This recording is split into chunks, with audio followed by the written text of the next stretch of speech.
lovers of lore and legend, whether you are a student, teacher, parent, storyteller, or calamitous corvid proclaiming the eschaton. I really wanted to find another C word for eschaton, but I could not think of anything. The Great Tales is a podcast about myths and legends from both inside and outside of the Christian tradition. Twice a month, we bring you the stories that Christians have read, retold, and wrestled with for centuries. So we're here today to read you some very strange stories about monsters from medieval romance and legend. And some of these are hagiographical, some are romance, and some are just straight up bizarro, but they all involve mermaids. It will be, one might say, a whale of a tale. And we are going to begin. It's going to be like this all day, guys. Yeah, we're going to begin with one of the weirdest stories in all of medieval hagiography. And what's amazing is there's absolutely, we'll talk about it, there's absolutely no evidence to suggest that anybody thought of this as other than a well-known thing that happened in this area of Ireland. But then from there, we'll move on to a telling of a sort of self-consciously fictional story, a romance, and a story that will be dear to Father Andrew, but many of you may not have heard before, and that is the tale of St. Oswald's raven and his adventures at the bottom of the sea. Under the sea. Sorry. Yeah, we don't own the copyright to that, Father Andrew. Okay. I was just, for purposes of review. Yes. Okay. All right. Yes. No. Listen. Yes. As I was putting the script together for this, I just could not stop thinking about that song. Yes. So I as I was putting the script together, I wanted to kind of bridge from last episode, which I did with just the voice of Father Deacon Nicholas Kotar, who joined us last time to talk about the strange relationship between myth, legend, and hagiography. And one of the things that we talked about is somehow sometimes in the course of, for instance, the history of the Rus, of Russian hagiography, that sometimes you would actually have, and he gave a couple examples of stories that actually began in hagiography, moved into, and then were sort of lost because of wars and things like this, and so they were preserved in local myth and legend, and then they moved back into hagiography later. And I think that one potentially useful way to think about this is as of storytelling in the pre-modern period, so the Middle Ages, but also before that, as being less a binary kind of a thing. Y'all talked about this a little bit actually in your last Lord Spears episode, but less a binary kind of like this is totally true and this is totally false, and more of a hierarchical structure in which you have things with scripture and really with the four gospels being at the very, very tip top, right? And then kind of proceeding down from there, you have levels of, let's say, significance. And so I thought today would be it would be fun to kind of like push on this a little bit, because the two stories that we're going to tell today are equally strange and bizarre. Arguably, the first one is even the more strange and bizarre. And yet, there's absolutely nothing to suggest that it was ever consciously fictional. I'll explain more in a moment about the manuscript it's in and why it's laid out the way that it is. But this is something which everybody in this part of Ireland believed happened, and it made it into the Roman martyrology, which is the main accepted Western hagiographical work. I mean, we're not talking something like the Golden Legend, which has some stories a little out there. It's not official hagiography. It's like legend. This made it into the Roman martyrology. Yeah, this is canonical saints' lives. Yes. So that's the first story we're going to tell, and it's really strange. The second story we're going to tell is a romance, which is a self-consciously fictional story. There will be elements in it that obviously do not really comport with historical details of the life of St. Oswald, a saint that Father Andrew and I both come to love a lot, and who I just recorded a nice long episode for the Great Rood Screen about. And but then there's also more content about him that you'll be hearing from in The Raven and the Dove. So he being nice cross promotion there. That's yes. Listen, I'm trying my best. I'm not a master of cross promotion like you are, but I'm doing my best. So the second one would be a romance that is a self-consciously fictional medieval story that probably has like a certain devotional aspect to it, but is primarily written for like entertainment. So I just thought this would be an interesting pairing. And the thin connective tissue which connects these two things together is, of course, both of them involve, let's say, mermaids, or at least mermaid-like creatures.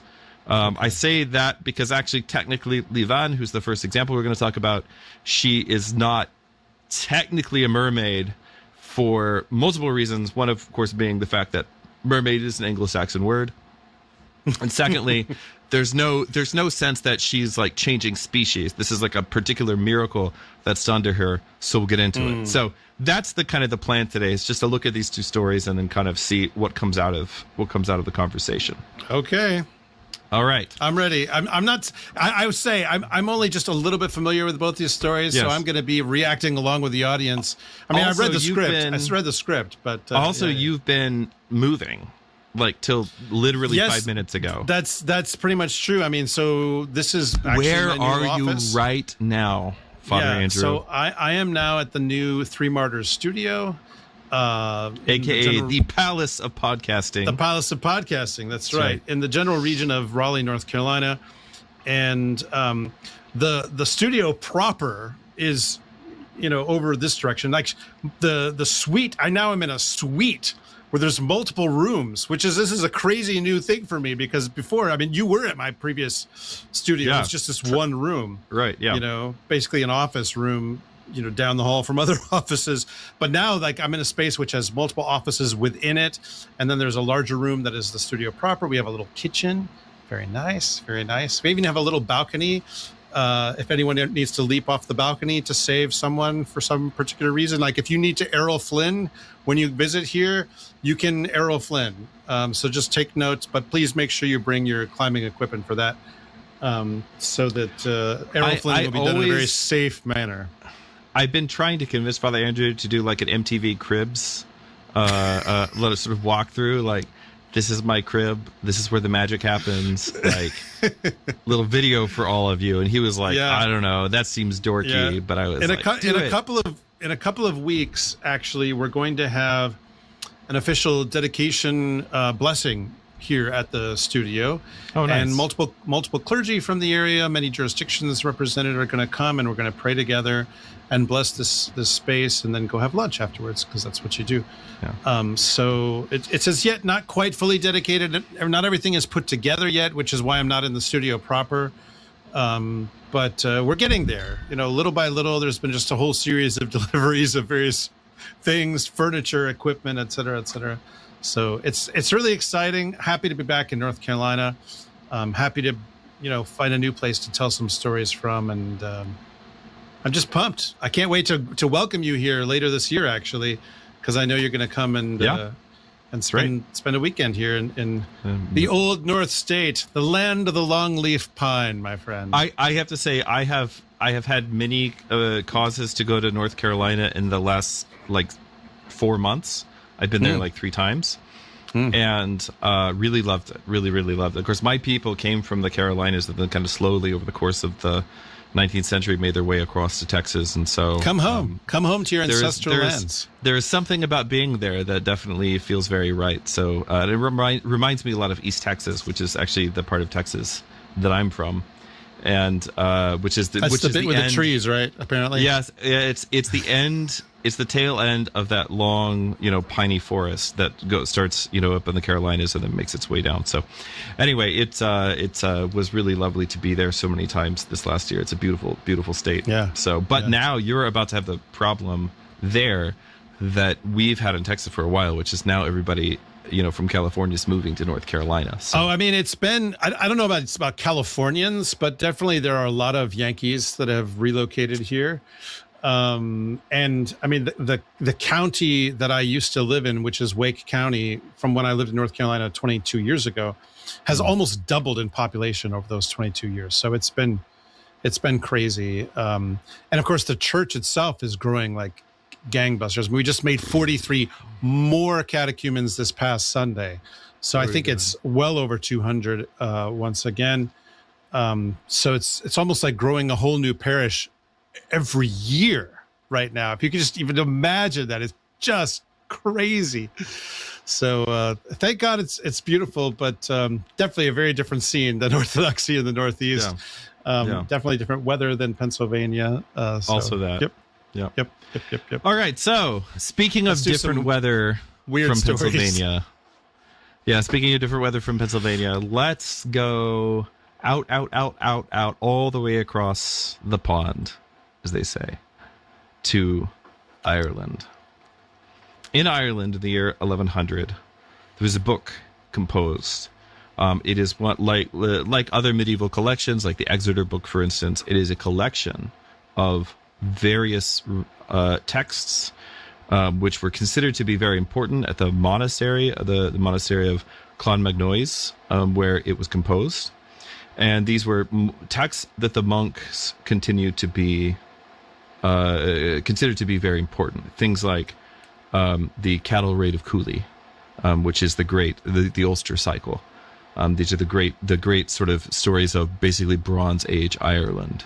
The Voyage of Bran, the Vision of Saint Audubon, and so on. One of the things that they copied was a story about Oki, the son of Mermaid, and his daughter Liban. I know. I can tell you. I was gonna say I can tell you right now. I'm going to mispronounce all of these names. Listen, I just have no hooks to put Irish pronunciation.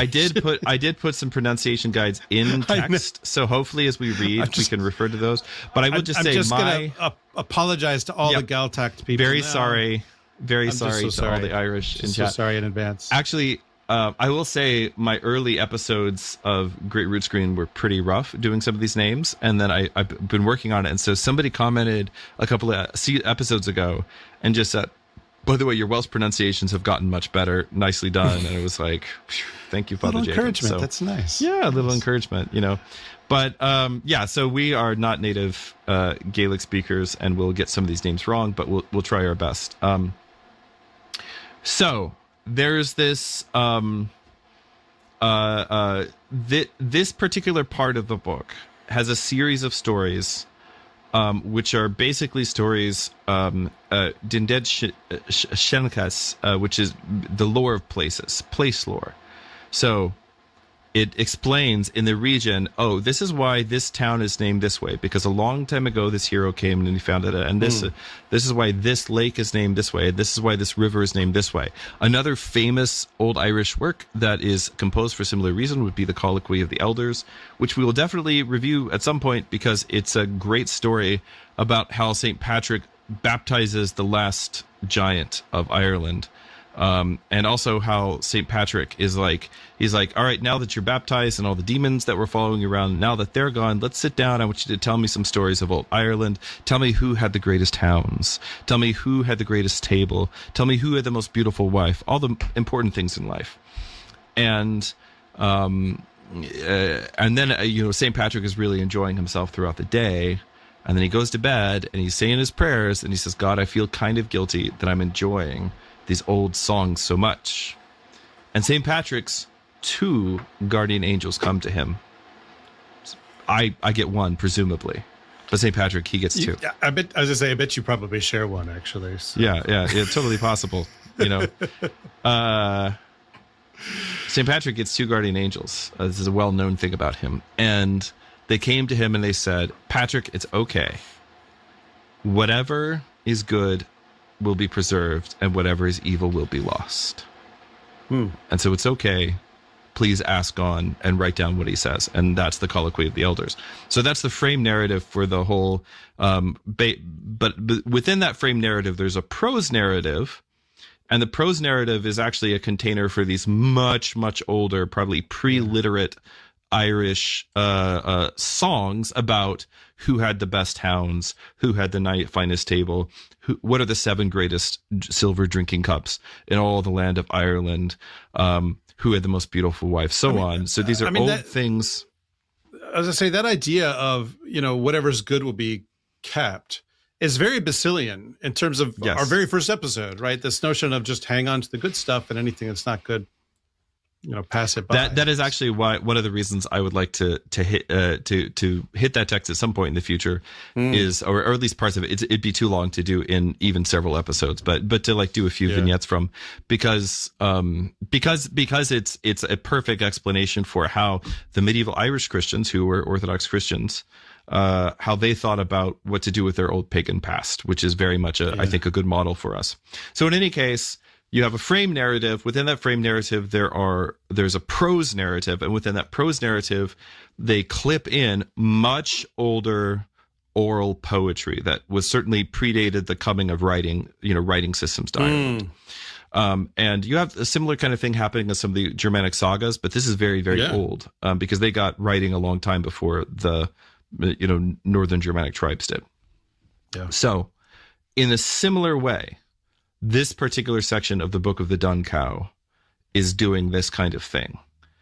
And so what happens is we have a place, a particular lake, in this case, a loch, or loch in Scottish Gaelic, right? A loch, a lake, which has a particular name. And in order to learn the name of this loch, we have to first tell you what thing happened there. And so there's a prose narrative which contains what thing happened there. But then within that prose narrative, there is an ancient lay that is a poem, a narrative poem. It's not even a narrative poem, it's just all from the perspective of Liban. And that poem predates the prose narrative, which predates the Book of the Dun Cow, which it's all recorded in. She was considered to be the woman we're about to tell you about, Liban. She was considered to be a saint. She was given a feast day of January, the 27th of January, locally venerated in Ireland for centuries, and eventually added to the Roman martyrology, as I mentioned. So, all of this being said, I have to ask though. I mean, when the Latins kind of edited their martyrology considerably. Oh, she's not in there now for sure. Yeah, I was gonna say. Yeah. I mean, they got rid of people like St. Catherine and St. George. if they're dropping St. Catherine out of the commemorations, but it's during the Middle Ages she was in the Roman martyrology. So yeah. All right. So this being said, let's begin the story. There's gonna be a lot of names and a lot of. This is just how old Irish sagas go. Like there's a lot of names and a lot of actions which are not explained because they would not have needed explanation to the original audience. All right. So, once upon a time, a good king ruled in Munster, and his name was Muirgen mac Coiroddo. Boy, that's gonna be a hard one we're just gonna call him Muirgen for the rest of the day. He had a wife who is a wife of the Seath, that is, of the other world. In other words, he had a fairy wife by the name of Evliu, who is a daughter of the household of Oingis Och at Brú na Bóinne, what is now called Newgrange. You can tell, by the way, one of those is an Irish name, one of those is an Anglo-Saxon name. Muirgen has two sons, Jochij and Riv. Now, his wife Evliu set her heart on her stepson, Jochij. This is not an auspicious beginning, and asks him to take her away. And after long pleading, he agrees, and his brother Riv chose to go with them, saying it were better the woman were taken out of the country than that the house live under disgrace. So they gathered up 1,000 men with their cattle and goods, and they left Munster. And their druid told them an evil word, as you might well imagine, that there was not in the whole of Ireland one single place they were destined to take possession of the land. And so it proved. Now, stepmother shacking up with stepson. This specific situation is addressed actually in the Holy Scriptures. Yes. And what St. Paul says about it is, this is such a shameful thing, it is not even heard of among the heathens, because even the heathens, case in point, know this is a horrible, horrible taboo. And basically the land is going to spit them out. So the brothers parted at the Pass of the Two Standing Stones. You know the place. Riv went west into the country of the otherworld king Mithir, and Mithir came to meet him with a hobbled mare, for he had already killed every horse that Riv had. They piled their goods upon her, and she carried them as far as a place called Narven. And there the nag lay down, and her water broke from her in a flood, and the flood did not stop until it had drowned them all. Wow. And that's a weird image. And that, the storyteller tells us, these are whole paragraphs which had never been said on Ancient Faith Radio before. Indeed. And that, the storyteller tells us, is how Lough Neagh came to be the Shannon. That is the River Shannon, the first of three waters in this tale. Okay. And now O'Keege went north and reached the Brú itself, that is Newgrange, the great mound on the Boyne River. And Oingus Och came out to him as a great man. Remember, he's a lord, another otherworld lord. He's a fairy lord. Came out to him as a great man and ordered him off of the land. And O'Keege would not go. And so Oingus killed every horse he had and came back the next morning and said, "Go tonight, or I will kill your people." O'Keege said, "We would go, but you've left us no horses." And Oingus gave him a great horse and said, "Pile your goods upon him, and do not unyoke him. Do not let him stand still for any reason, lest he lose his water and drown you, every soul." Guess what's going to happen? What is that? Okay, what does that mean? Right before it was like, the water. It sounds like this female horse, because it's a nag. Yes, like is pregnant or something. Yes, and now, what is going on here? In this case, it is talking about something having to do with urinary tract. Okay, just say. All right. Yes, all right. But definitely euphemistically referred to in both cases. Gotcha. So they set out on a Sunday in the middle of autumn, and they came at last to a green plain in the north of Ireland called Lough, the Grey Break. And they came to the horse all at once, every one of them, and they unloaded him in a single rush, and not one of them turned the horse's head back the way he'd come, and the horse let his water flow, and it became a spring. So O'Keege built a house around the spring and a door upon the house, and he gave the keeping of it to one woman. And after that, he won the half-kingship of Ulster against Muirgen. Not going to say the rest of his name. He had children and a household, and he reigned, and everything was great. But one day, the woman who was supposed to be keeping the well that sprung up did not shut the door. Uh-oh. And the water rose up out of the well, and rose and rose and rose, and it did not stop until it covered the whole plain it stood upon. O'Keege the king, his household, his children, all of them, all but three, his sons, Coning and Cuernan, the simpleton, you got to have one of those, and then his daughter, Liban. So so we're clear, there's O'Keege, who is the son of a fairy king, the son of a fairy mother, right, who's come and he's established this kingdom, and then the whole kingdom is drowned in this calamity, and only three people survive: his son, his stupid son, and his daughter, Liban, who's going to become important for the rest of the story. Now, Cuernan, that is, the fool, had foretold it, but no one had listened, for he was the family fool, and that is how the old stories handle the fool. He is the one who sees, and the only one whom nobody believes. But he had sung, "Come, take up blades, hew out boats. Linmunia will come with destruction. Aru and Koenig will be drowned in the wide water, and Liban will swim east and west calmly over every tide." And this, of course, is what came to pass. The lake that the Irish call Lough Neagh, that is the Lake of O'Keege, what we call today Lough Neagh, the largest lake in Ireland, rose over O'Keege the king and covered him forever.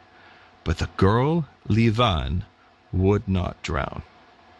She went down beneath the waters in her sun chamber with her little, so sun chamber would have been like the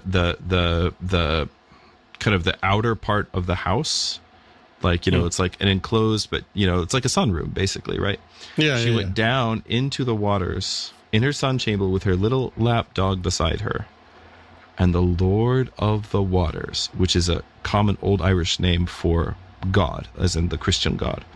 The Lord of the Waters kept her alive, and there she lived for a year, until one day she lifted up her head and prayed and said, "O Lord, I would be happy to take the form of a salmon, that I might be cursing through the sea with them in their swimming." So she's looking out. Somehow she's sort of preserved, but she's looking out. She sees how happy the salmon are swimming around. She said, "I would love to be a salmon." And so the Lord heard her, and from the waist down she became a salmon, and from the waist up she remained a woman. Her little dog became an otter, and the otter went after her wherever she went in the long salt sea for 300 years. That's wild. So, all right. Well, I know it's my turn, but once again, I'm going to just apologize for attempting to. Yeah, I'm going to do my best. You get the good poetry though. This is the best part. Yeah, because this is the part that's actually the oldest. You have to understand that the story that I just told you with the fairies and the horses and everything, that would have been a story that the locals would have probably worked on to kind of explain this much older poem and the cult of this ancient saint in their area, right? So now we're going to actually get to kind of the meat of the tale. Okay. Puns then after intended. 3 centuries of swimming, a currach of the monks of Comgall of Bangor came rowing over her, and as they rowed, they heard angels singing the hours beneath the keel. And the man in the boat was Beowan Machinley, Comgall's fisherman. He called down to the singer beneath the water, and it is she herself, the tale says, who told him her wanderings. And these are the words she sang. Under Lough Neagh is a dwelling for me. High the firm bedstead a horse troop might climb, appointed beneath the breasts of ships. A wave is my roofing, the strand my wall. A foster child of the spring am I. And this is the spring that drowned her father, right? Mourning is not the custom upon such a seat. Woe to her at whom it laughs a smile, the woman of the waves. And that's just an image of the flooding spring. It's the woman of the waves, right? Steady, her merry, clear wave. She crushes the brine against fierce storms. Bend a little of yourself toward my wall, which means, look at me, right? And leave me a little while ashore. Set a little wave upon your brow, for it is since the lake waters rose. 300 years am I here, since fair Yocho was drowned therein. Many are sorrows in every place. Not for nothing has the son of the woman come to us. And that's the fisherman that's in the boat above her. A plain where troops of horses used to be, so that it is in a boat one crosses it now. The well of fair Machmerda, she beats a shower against new dwellings, her broad green warrior flood about which every man used to walk on foot. When I was beneath the water of the full lake, I called upon the splendid King of heaven. I beheld the Father who is holy. I give thanks, though it were only for a raindrop. I was among the great sea monsters.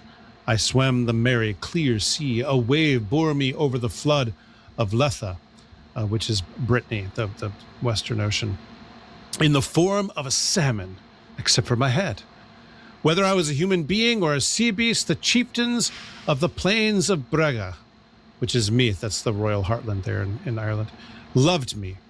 It was no nickname. It was I, Lee, beauty. The king who courses the sea has shielded me. Truly a morning of a Tuesday. I found no skiff, I found no bark. It was then it came, clear as the tale, Lind Mooney out of Liav Moon. It's just not enough vowels, too many. Yeah. Good was my morning spring out into Machkecht, which is the old name for that drowned plane. The sound of teaching drew me on. Foul weather and cold reached him. A wave came against me at the storm strand. All alone amid the vast main, the sea has swum me, harsh as her glen. I, a pig of the sea, whom the wave fattens. Which is like That's a weird thing. But listen, you are accustomed to thinking of tuna as the fish of the sea. Or sorry, what did I just say? You're accustomed to thinking of tuna as the chicken of the sea. Guys, I had liturgy early this morning. The Irish thought of the salmon as the pig of the sea. Why? Because a pig is your main source for food on land, therefore making salmon the pig of the sea. Anyway, it's a compliment. Gotcha. It's a compliment. Yeah, pig of the sea. Whom the wave fattens, mine was a beast-haunted, clear-voiced storm. Cold storm wind drove me about against the bitter sea, a wall of pangs, surge of fair Lough Neagh, though I am not the great sea wanderer. Cuarann of 100 valors foretold it. That's Cuarann, remember, is the kind of the slow brother, right? Her stupid brother, yeah. Yeah. Cuarann of 100 valors foretold it. These tidings that have come to us, the spring that was in our house, it was this that would pour over our wall. Long my abiding here, as my king has appointed for me, as the God of heaven has ordained for me, against the coming of the man Brenin, that is Brendan the Navigator, the living. Do not go, O Brenin, do not go. I just looked at the chat. Oh, people saying silly things in the chat. We'll get to that in a second. No, I'm sorry. Do not go, O Brenin, do not go, but draw. Actually, in our parish here, we have a young man named Brennan. Yes. And apparently, though, he has taken Saint Minas as his patron saint. But I keep hammering him with Saint Brendan the Navigator. Right. Not cool, man. Do not go, O Brenin, do not go, but draw near to me in earnest. Tell me, for the sake of the God of heaven, what king is over Lough Neagh? That's the lakes of Killarney. I will tell you, no foolish saying. Fiachna's king of the bright shoulder. He has received recognition from the Son of God, from him who came down from heaven. Let the torment of the Son of God. What she's really asking is, are they still pagans? Right. Yeah, that's what she's asking. And he's saying, no, there's a Christian king now. Sorry. Let the torment of the Son of God be a protection to all. That is to say, his passion, right? For he it is who can do everything, Lord of the saints, a noble assembly, a great God who judges everything. I was not the great sea wanderer. I was not the strong-footed one. Let me taste a little in early morning under Lough Neagh, the dwelling of birds. Time it is for me to go away, to part from the pure life that is no longer mine. Let me taste a little in early morning under Lough Neagh is a dwelling for me. I pray Brennan forever and always, while I am beneath the waters of day, that the help of man of the dark mantle, that is to say the monks habit the dark mantle, may shelter me long. The well of fair Mermaid, with him it went, and woe was him, above him, around him the sea grew up, and there is good country now where once was the lake. I have to say, one of the things that struck me as reading this is that I think there's images here of she talks about being shielded by the passion of Christ. Mm-hmm. There's images here of a kind of redemption of the Jonah story, right? That Jonah says he goes to Sheol, but Sheol cannot touch her. Right. It's after the death and resurrection of Christ, after the harrowing of Hades. And even there was something else in here that struck me as well. She says she's among the sea monsters, right? Where is it? There was another element of resurrection or death not having any dominion. Yeah, long my abiding here. I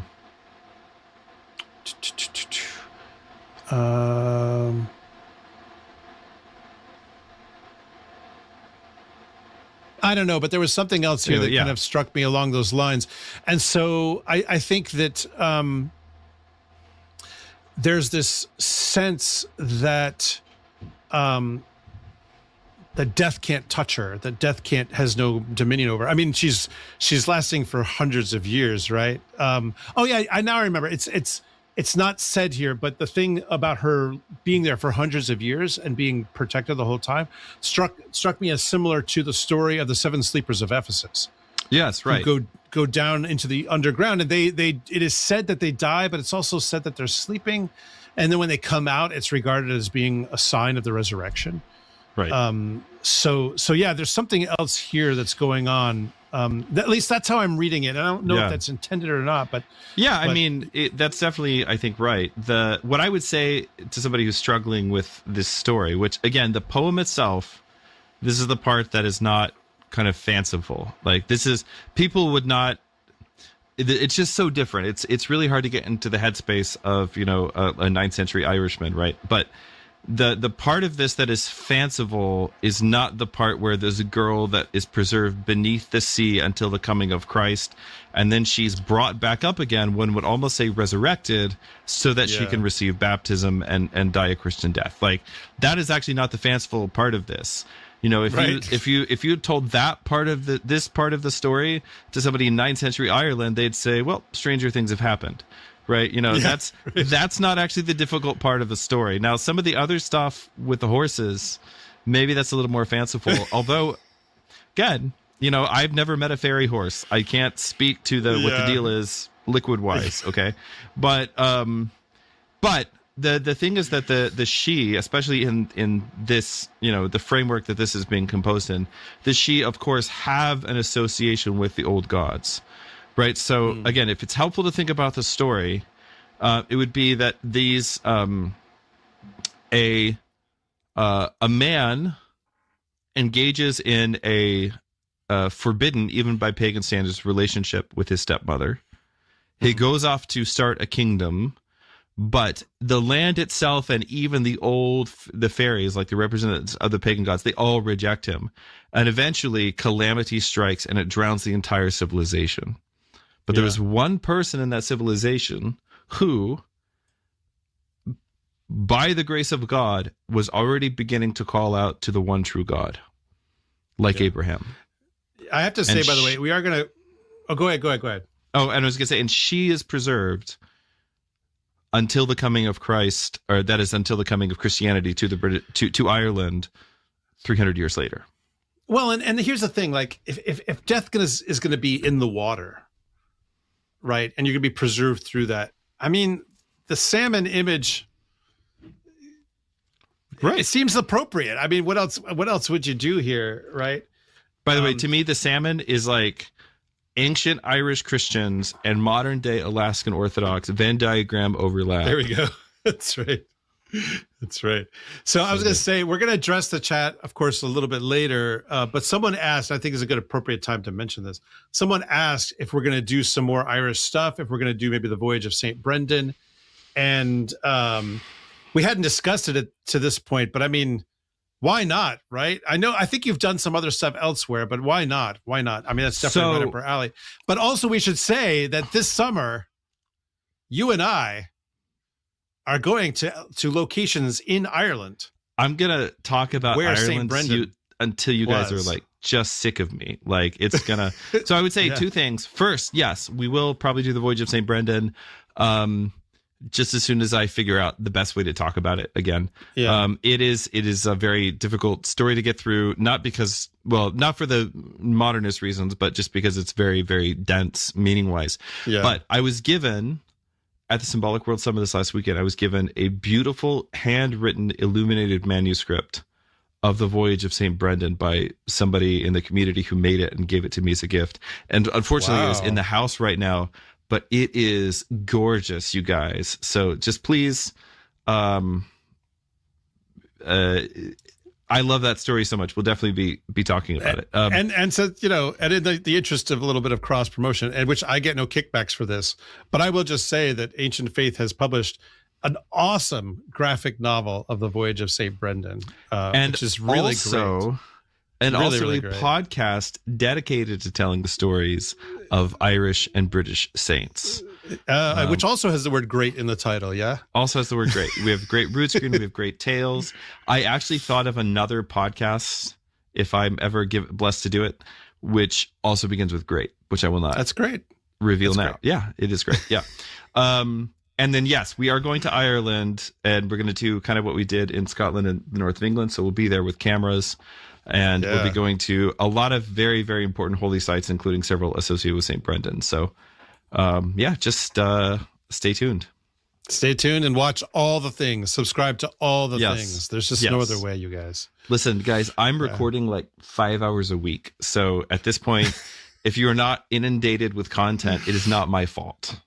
You know, like touch less grass, subscribe to podcast, feed my children. Okay, that's the pitch. Okay, so all right, so all of this is going on, and by the way, there's a later tradition that the Brennan in the boat is Saint Brendan the Navigator, but that doesn't seem to have been originally the case. But in any case, Brennan hears her out, and then she made a covenant with him. She said, "I am 300 years beneath the sea. I have come to give you the appointment of my meeting. A year from this day, draw your nets westward to Orlorva, the mouth of the Larn water near Bangor.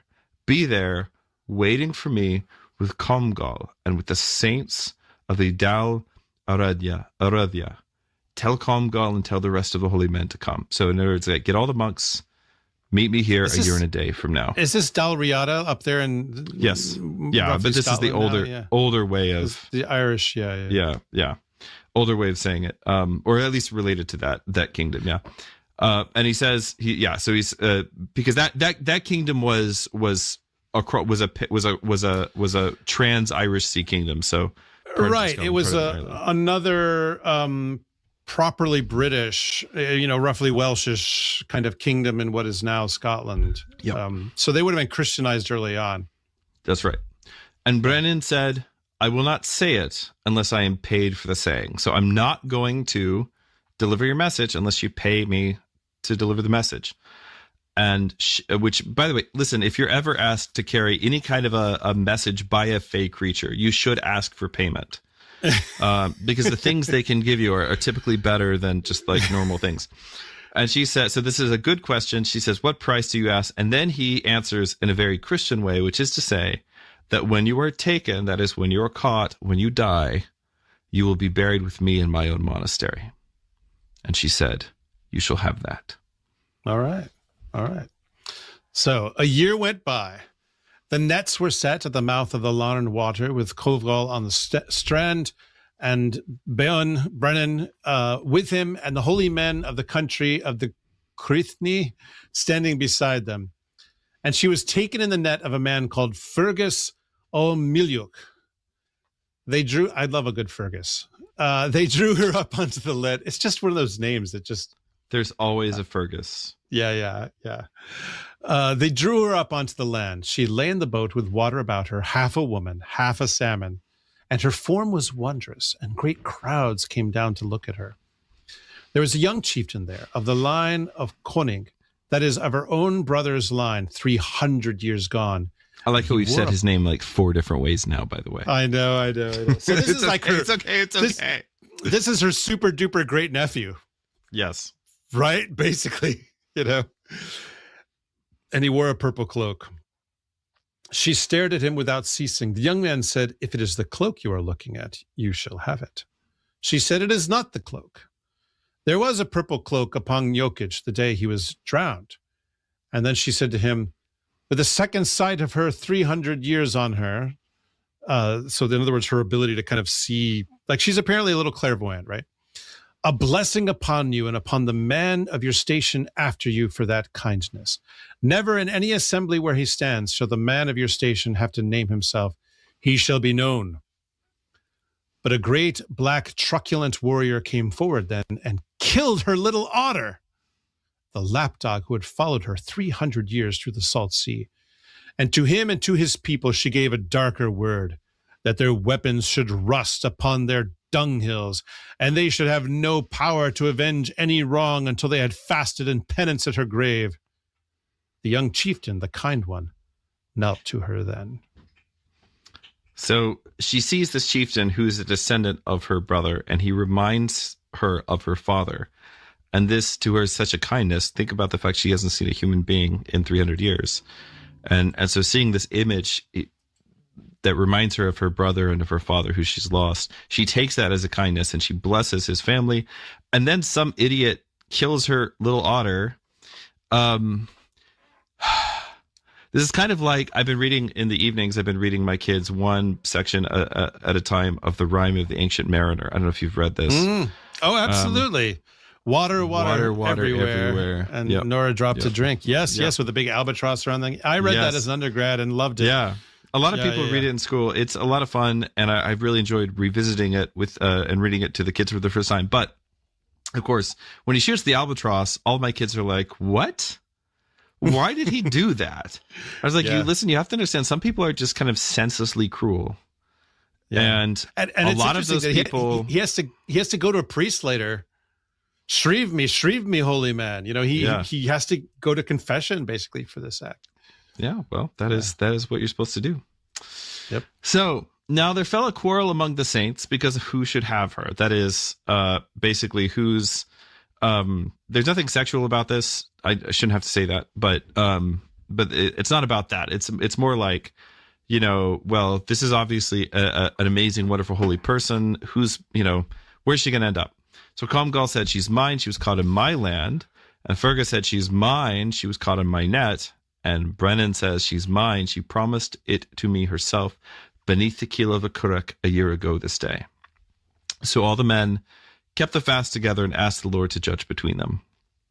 And an angel came in the night to one of them and said, tomorrow 2 wild oxen will come down out of Carn Arend.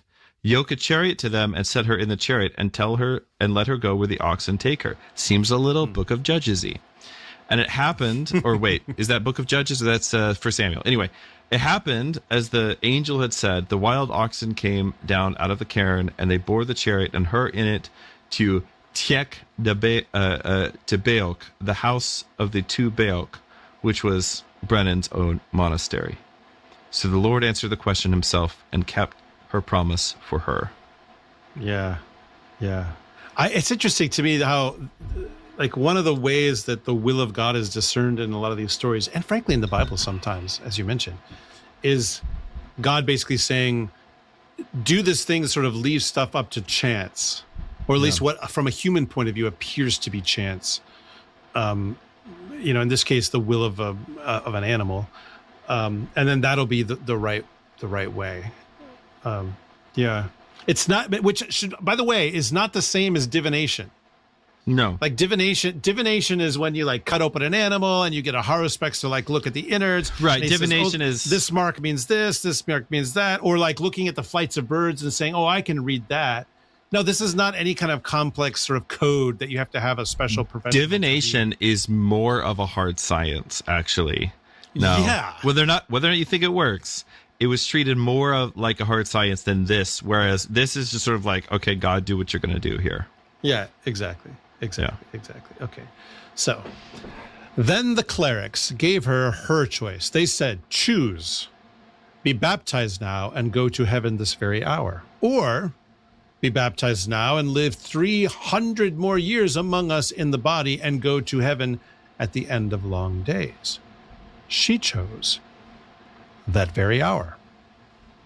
Comgall baptized her, and the name he gave her was Muirgen, which means sea birth. Sea as in the ocean, the water. No. Sea birth. Some call her Muirgelt, sea wanderer. She has another name too, Funky. By all three, she is remembered. So, bring in the Muirgen, bring in the Funky. That's anyway. Right. By the way, Muirgen, I just want to say, like, canonically a saint, if you've got a girl that you want to name, just tell your priest that Father Andrew said it was okay. No. No. There is what is permitted, there is what is wise, and sometimes these are not always the same thing. And the book of the Dun Cow, and by the way, Dun means just dark, everybody, by the way. Yeah. The book of the Dun Cow says, it's funny, I want to say that as Dun Ku. I don't know why I want to say it in a very Anglo-Saxon way. And the book of the Dun Cow says, in the last line of her story, wonders and miracles are wrought through her at that place, and she is reckoned as every holy virgin is reckoned, with honor and reverence, as God has bestowed upon her in heaven. So the extra kind of lore here is that the salmon condition is reversed when she receives baptism and she becomes a normal woman. and she receives Christian baptism, and then she dies. And her relics were kept at that monastery. So people would go and see them. They would venerate them. And there would be healings, wonders, and miracles wrought through her at that place. Yeah. And this is the story of how that particular place came to bear that particular name. Yeah. And by the way, that is it Muir? Is it pronounced Muir? Yeah, Muirgen. Yeah, Muir. Yeah, so I'm sure that must be it's related to Mir. Cognate with Mer and Mir. Mera, and Mar, right? These are all, Indo-European words. So so therefore cognate with our word mariner or marine. Right. Or mermaid. Yes, exactly, mermaid. Yes, a maid of the sea. The pig of the sea.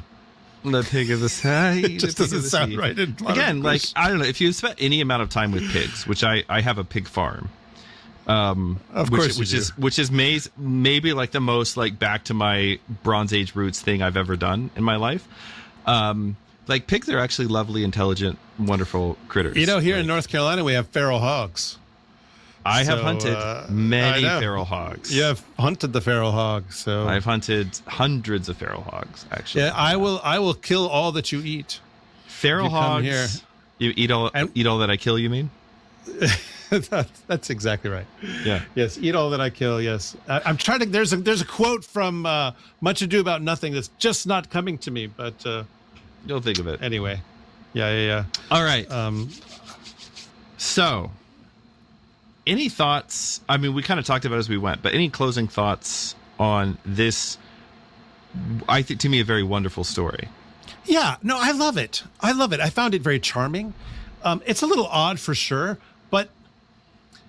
I like the gloss that you get on this when people are talking about the weirdness of it is, there's a saint who is a mermaid. Right. And that's not actually true. That's not actually the story. It's that there's a sort of a mermaid, but the way that she ends things in the story is as fully human, which is how she began. Right. So what exactly does it mean that she's a mermaid? She's half salmon. I don't know. I mean, if you need to come up with some kind of believable explanation for that, you might just say, well, God preserves her for all these long years. And what image would you come up with if you're a medieval Irishman trying to explain that, at the bottom of it? Yeah, this is the image that you would come up with. But I mean, okay, if that makes you feel better, fine.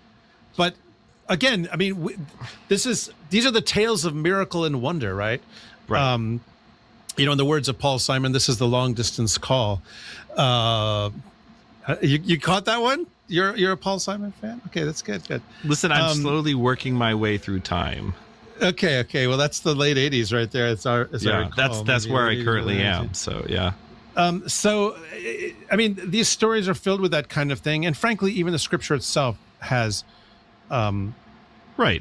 Miraculous stories. So there's no salmon transformation stories in the Bible, but how is that crazy compared to I don't know what else, So this is the thing to me is that when you hear this just talked about, it's like, oh, she was a mermaid. Do you guys know there's a mermaid saying? It was like, well, no, she's not a mermaid in that sense. She's a human being who was miraculously.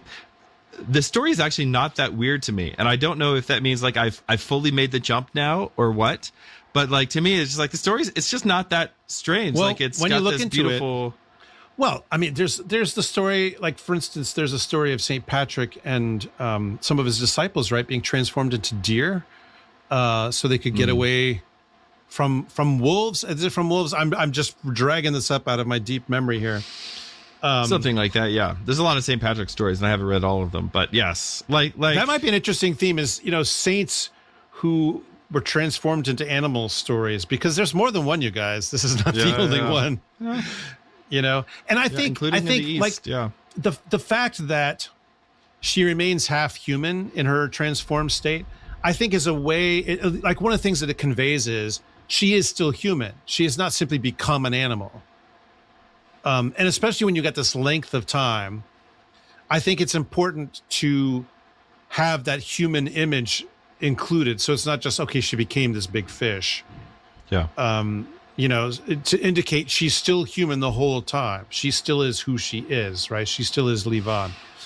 And you notice, by the way, when Brennan he notices her because he hears prayer, coming. She's praying the hours, right? But the idea is he hears prayer coming up from the water. So this is somebody who, again, had already begun to worship the Most High God, right? And so this kind of liminality, right? It's not just it's the edge of the world and the sea.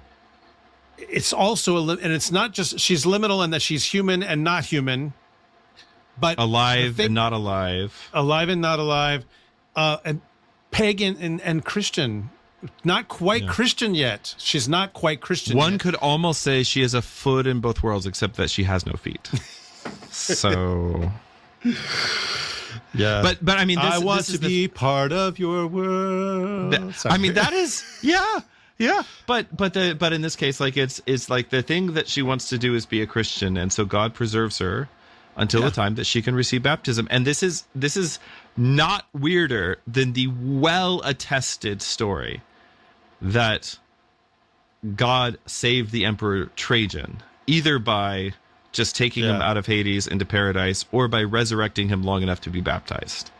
I mean, which is either way, very well attested. We're talking major, St. Gregory the Great. We're talking major saints. I'm sorry. Eat your heart out, Hans Christian Andersen. This story has a better ending, way better ending. By the way, maybe we should do a couple of Hans Christian Andersen stories, even though they're kind of late for our period. I don't know. It's an idea. Yeah, I'm for it. If you've ever read The Little Mermaid in his version, it is much darker and weirder than the Disney movie. How does it end? She turns into sea foam, and that's it. That's it. She basically dies. Whereas what we get is a baptized Christian here at the end of the story. That's what I'm saying. Eat your heart out, Hans Christian Andersen. Yeah. There you go. Yeah. So our next story is going to take us a long way away from Lough Neagh in both place, but also in genre. And that is, we're going to talk about St. Oswald, but not even so much about him as about his raven. So St. Oswald is a historical 7th century king of Northumbria. His life is well documented, is well known to us. He's the victor at Heavenfield, a place where you and I have been. I know. A place which where we accidentally landed upon. Yes. A place where surprisingly few people have been, by the way. Heavenfield. The internet will not tell you how to get there, but a victor at Heavenfield, martyred in battle against the pagan King Penda. St. Oswald took us there. Yep, he did. I mean, he did.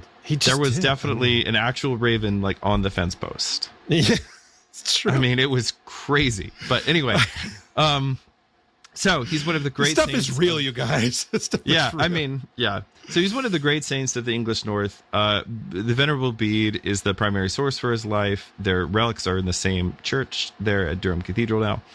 And St. Oswald's life is incredible. And what we are not going to do today is St. Oswald hagiography. For that, please see other podcasts down in the doobly-doo. The Raven and the Dove, and the Great Root Screen. The tale that we're going to tell today is not from Bede. Comes from a Middle High German romance. So high means altitude, nothing to do with whether or not they saw the light of the two bratwursts of Valinor, but it has to do with rather or what they might have been or what they might have herbs. Been smoking. Yes. Ironically, the Germans that are famous for the herbs are Low Germans. That's the funny part. But anyway, so High German, it just means up towards the Alps as you get into the uplands, right? A dialect of old German, or middle, in this case, Middle German, cognate with Middle English. In about the 12th or 13th century, called Der Münchener Oswald, which takes the historical king Oswald, who for various reasons, which I probably don't have time to describe today, had a very active cult of veneration on the continent at this period. Basically, it's because a few hundred years earlier, a bunch of Anglo-Saxon princesses, suddenly without kingdoms because of some guy named William, were married off to a bunch of German princes, and they brought the veneration of St. Oswald with them into Germany. So that's why. But in any case, they also brought lots of relics of him, and some of them famous examples of what would be you could call pious theft in the Middle Ages. But in any case, so they have these stories. There's already a cult of veneration of them. Lots of churches dedicated to St. Oswald in this part of Germany. And then some guy in the 11th, 12th, or 13th century decides to write a story of the type that is called a bridal quest in the Middle Ages, which is like how a king endures many tribulations or has to pull off some kind of clever trickery, and also gets help from God to win a bride. Yeah, and this bridal quest, yes, lots of stories like this. This bridal quest involves a talking raven, a hall of very eschatologically focused mermaids, and also a very generous dose of comedy. The medieval German imagination loved St. Oswald, and I think that there was the sense of, oh, we wish we just had more Oswald stories, and so at some point we have to start making some up. I want to be very clear. Unlike the last story that we told, which was weird, this story, which is actually less weird in some ways, talking animals wouldn't be the first time, right? I mean, that's story, in the Bible. Right. Talking animals are in the Bible. Right. This story is a romance. A romance in medieval terms means a self-consciously, let's say, made up story. Yeah, right? This is Oswald fan fiction. Yeah. Nobody is saying this is what, like, this really... They do know the difference, right? And so this is a romance. It's a self-consciously fictional story. But this is one of my kids' favorite stories for me to tell them, mostly because of the raven. So the way we're going to do this, Father Andrew, is that we have to either both do the raven's voice consistently, or you have to let me read the raven's lines. Oh, well, because the raven has a voice, and we have to. It's very important to the. I assume the raven's name is Quoth. Is that true? That's right. Quoth the Raven. Right. Yeah. Actually, when we were at Lindisfarne, I got that stuffed raven from my daughter Bridget, and fit it along with an unlikely number of other souvenirs into my tiny suitcase. I know. I was like, "Are you adding another stuffed thing to your bag?" Like, don't worry, it'll fit. Anyway, but she named the raven Ozzy, but Quoth is a much cleverer name. But she's like, well, St. Oswald had a raven, so she named the raven Ozzy. She's 4, you know. Yeah. All right, so in the days when England was newly Christian and the further coasts of the world still smoked with heathen altars, there ruled actually in the romance it's York, but you and I both know it was actually at Bamborough. That's right. A young king. Nobody in 13th century Germany had ever heard of Bamborough. They just knew about York. But it was actually Bamborough. A young king, some even said, such as St. Audubon, who called him actually the emperor of all Britain. And he was a king or an emperor by the name of Oswald. He was tall, fair, gentle of speech, bold in war, and there was no man in all the western lands who loved Christ better. All the bishops said so. He kept the fast. He gave alms to every beggar at his gate. He slept upon the cold stone of the church before the altar when his lords thought him, at peace in his bed. Oswald had everything a Christian king could have asked for, except for one thing, and that was that Oswald had no queen. So a great council was called, and the lords debated for 3 days. Some of them said, what about Princess so-and-so? They'd be such a good match. He's a Scipio and she's a Virgo, and they would just get along so well. And did you say Scipio? Yes, I did. I know. I just gave a whole talk about Scipio Africanus. So I was going to say, I was like, there's something happening here. Yeah. And others said, no. What about this over here? She's a blonde. And anyway, back and forth. None of them would do, because Oswald was very determined. He would only have a Christian bride or none at all. And there were, at this particular time, Ortho Bros, you just have to imagine this. There were no Christian maidens of his rank unwed in any Christian kingdom. Wow. Shots fired. By the way, we have like double digits numbers of people preparing for marriage at my parish right now. So I know it's tough out there, guys, but just like hang in there, there's hope. But anyway, on the 4th morning of the debate, a pilgrim arrives at the hall door, and he comes in leaning upon his staff. His face is old, his hair is long, he's got a palm branch in his staff because he's been to the Holy Land, but his eyes are bright. A palmer. A palmer, one might say. And he asks leave to speak. And he says, Lord King, there is a maiden across the sea in the country of the pagan heathen king Iran. She is fairer than any star, and her heart inclines secretly towards the true God. But her father has sworn an oath. Any man who courts her shall lose his head. Many heads already stand upon the spikes above his gate, and force will not win her. But you have at this court a messenger that no man would think to slay. And Oswald says, looks around, looks at all of his courtiers who seem to him at that moment to be eminently slayable. And he says, who are you talking about? And the pilgrim says, you have raised a noble raven. Now, I should say that even in other stories about St. Oswald, this raven is very, very famous. Lots of stories about the raven. You can listen to the Great Root Screen if you want to know some of those stories. But Oswald, who's only been king for 8 years, has had the bird for 12, which means, of course, it would have come with him from Iona, where he was raised as a young man. And so he says, yes, I've had that bird for 12 years, but never once in all that time have I heard him croak so much as a word.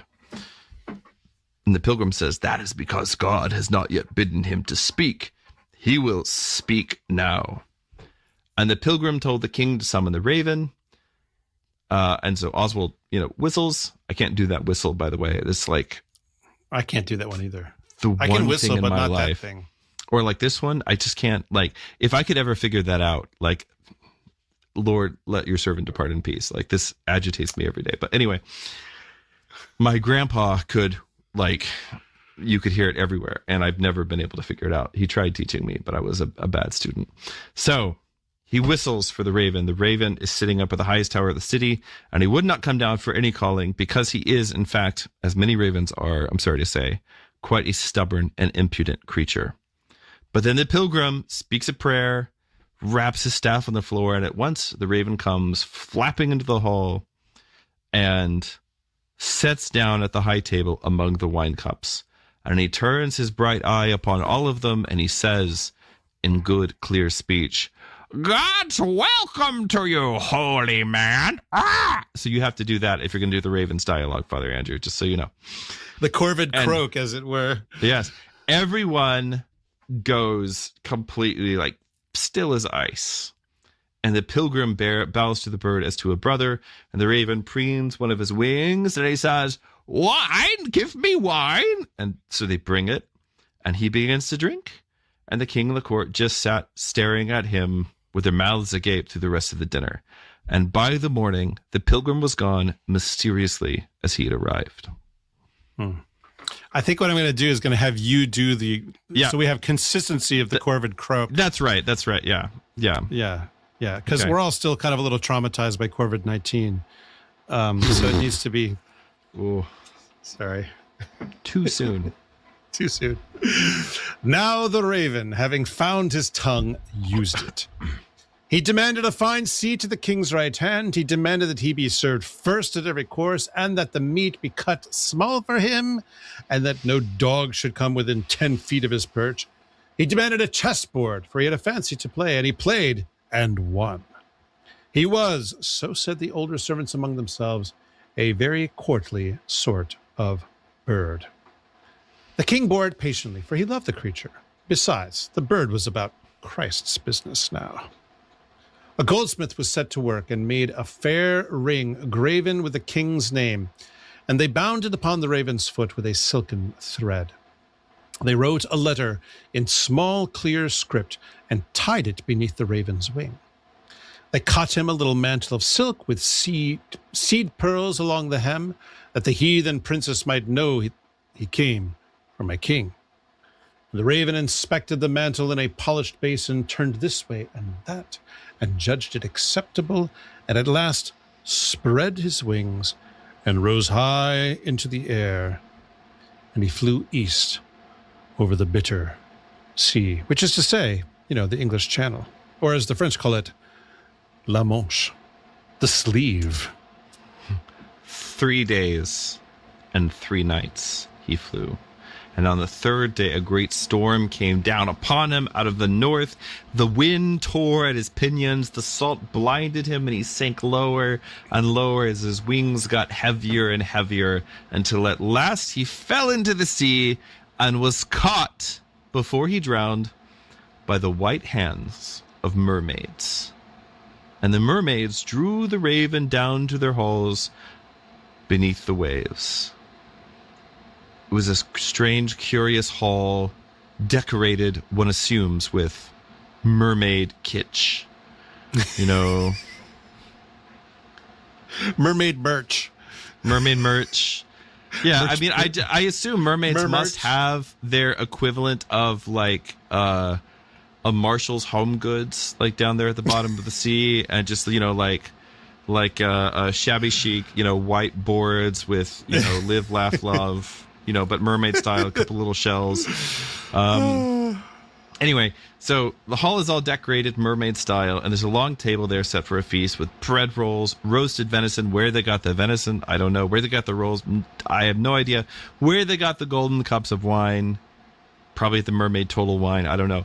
And the mermaids are all sitting around the table, staring at this shrunken, shriveled, wet, dark bird in their midst. And at once the mermaids begin to argue. One of them says, "This is no common creature. This is an angel of God, sent down from heaven by the Savior himself. We must give him every honor." "Nonsense," said another. "Look at it. It's a wild bird, nothing more." Another says, "No, it's an angel, I tell you." Another says, "It's a bird." Well,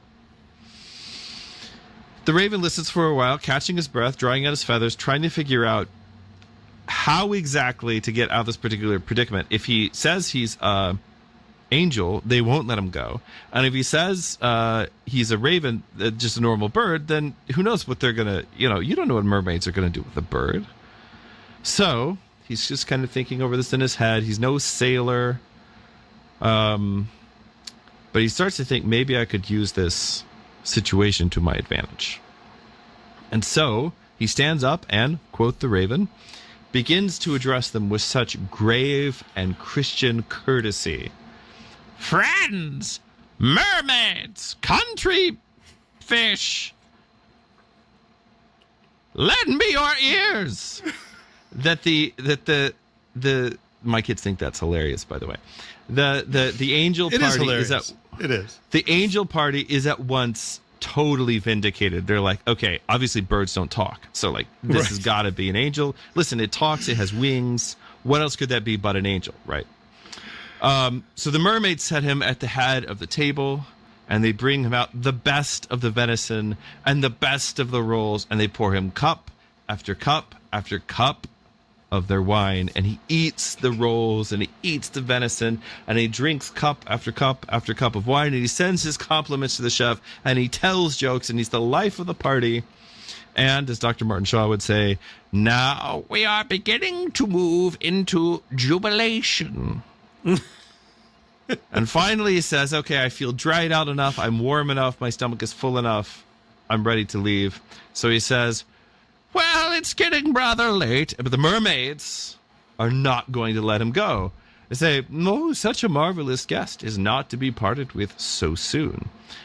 In point of fact, mermaids never let any of their guests go. Usually sailors, as you'll probably have heard. So why are they going to make an exception for an amazing talking raven? And the raven sits there for a moment, very still, and he turning over his plight. And he drew himself up, and he ruffled out his little cape, and then mustering as much, I'm going to try to do it here, because what you have to understand is that in this moment something happened to the raven, and he transforms into a Southern Baptist preacher. And he musters up the most fire and brimstone sermon he possibly can, and begins to preach. So hold on. I have to correct you here. It's okay to say he began to preach, but what you really should say here is, and now quoth, Yes. Now, Southern Baptist preacher would say something like, "Sisters, the day of the Lord." So we're going to try that, but with the raven voice. I can't always pull it off, but here we go. We're going to try this. "Sisters, the day of the Lord is coming swiftly upon the waters. The trumpet shall sound, the sea shall give up its dead. Whoso is not in his proper place at that hour, woe to him."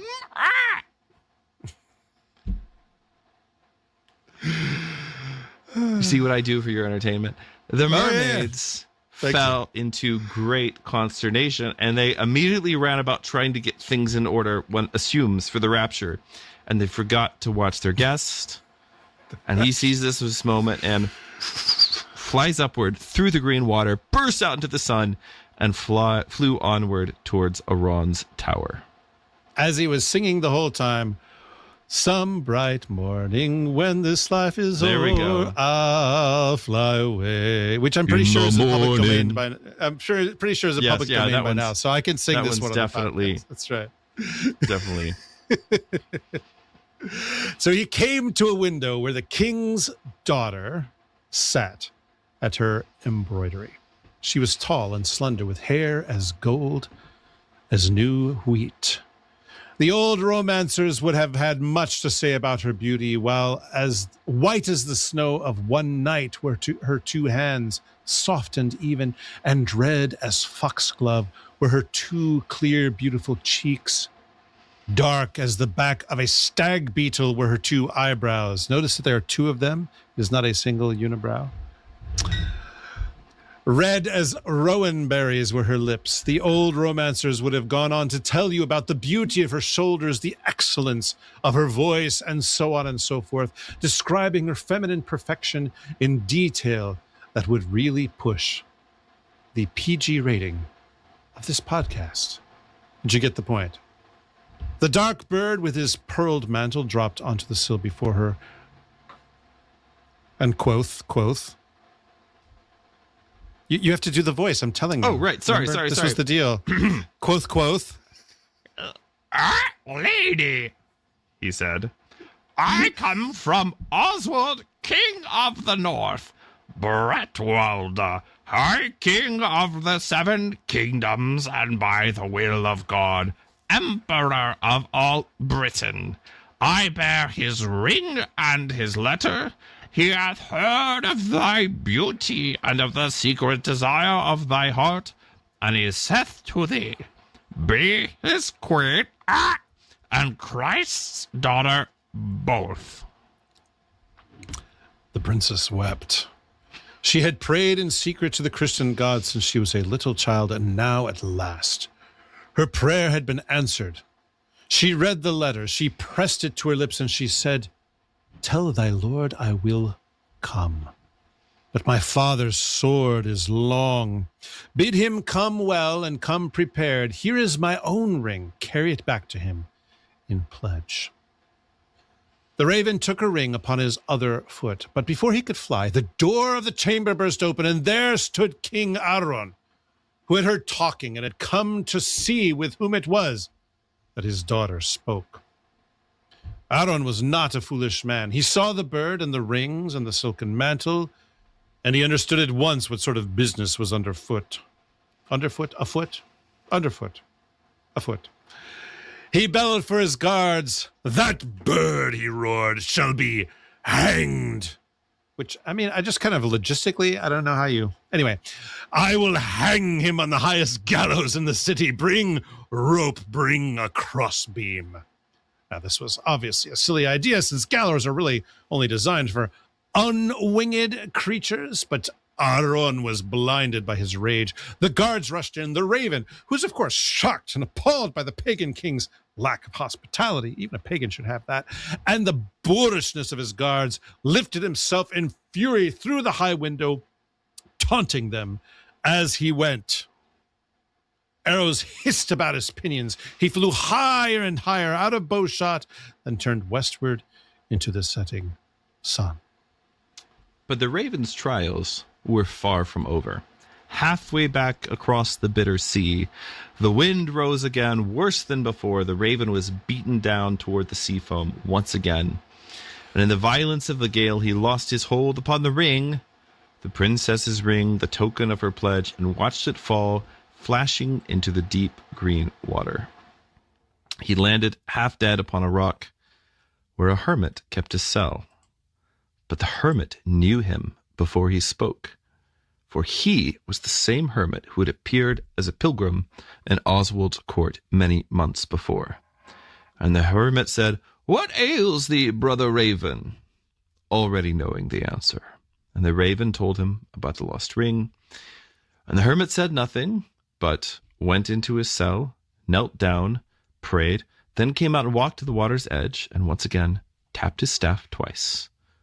And after a little while, a great salmon, as we all know, the pig of the sea, leapt clear of the waves, tossing itself upon the stone at his feet, and in its mouth it held the ring.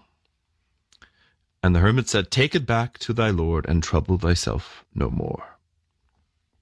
Now the raven took the ring, and his soul was much comforted. He flew on and came at last to Bamborough and dropped both rings, his and hers, upon Oswald's open palm. He also brought Oswald the plan of rescue, which he had been turning over in his head all the way home. For he'd been in Iran's court, and he'd seen the lie of the palace and the disposition of the guard, and his clever little mind had been very busy. And he said, quoth, "My lord, hear my counsel. Thou shalt sail east in a great fleet, but the most of it thou shalt hide in a wood along the shore. Thou and 12 of thy best men shall go up to the city as goldsmiths from the far... Oh, we're slipping into Smiggle here. I got to recalibrate. From the far west, with rich vessels. There we go. And brooches and fine chains of fine work. And ask leave to display, we're doing it again, thy craft to King Aran. This is really hard to sustain for long periods of time. Aran loves costly things, and he will admit thee. There shalt thou wait. Thou shalt take with thee one thing more. A stag, wrought all in gilded gold. Just trust me about the stag. When the hour is ripe, the stag shall draw Aran and his army away into the wood after a chase that cannot be won. And the city shall stand half empty, and we shall... I can't... You're doing it again, man. It's amazing. And we shall slip the princess out by a postern and ride for the ships. But thou must bring me with thee, for I shall be thy messenger to the princess once thou art ashore. Without me, thou hast no tongue to speak into her chamber. Oh, that's just really hard to do for a long paragraph like that. I do tell the story like frequently to my children, by the way.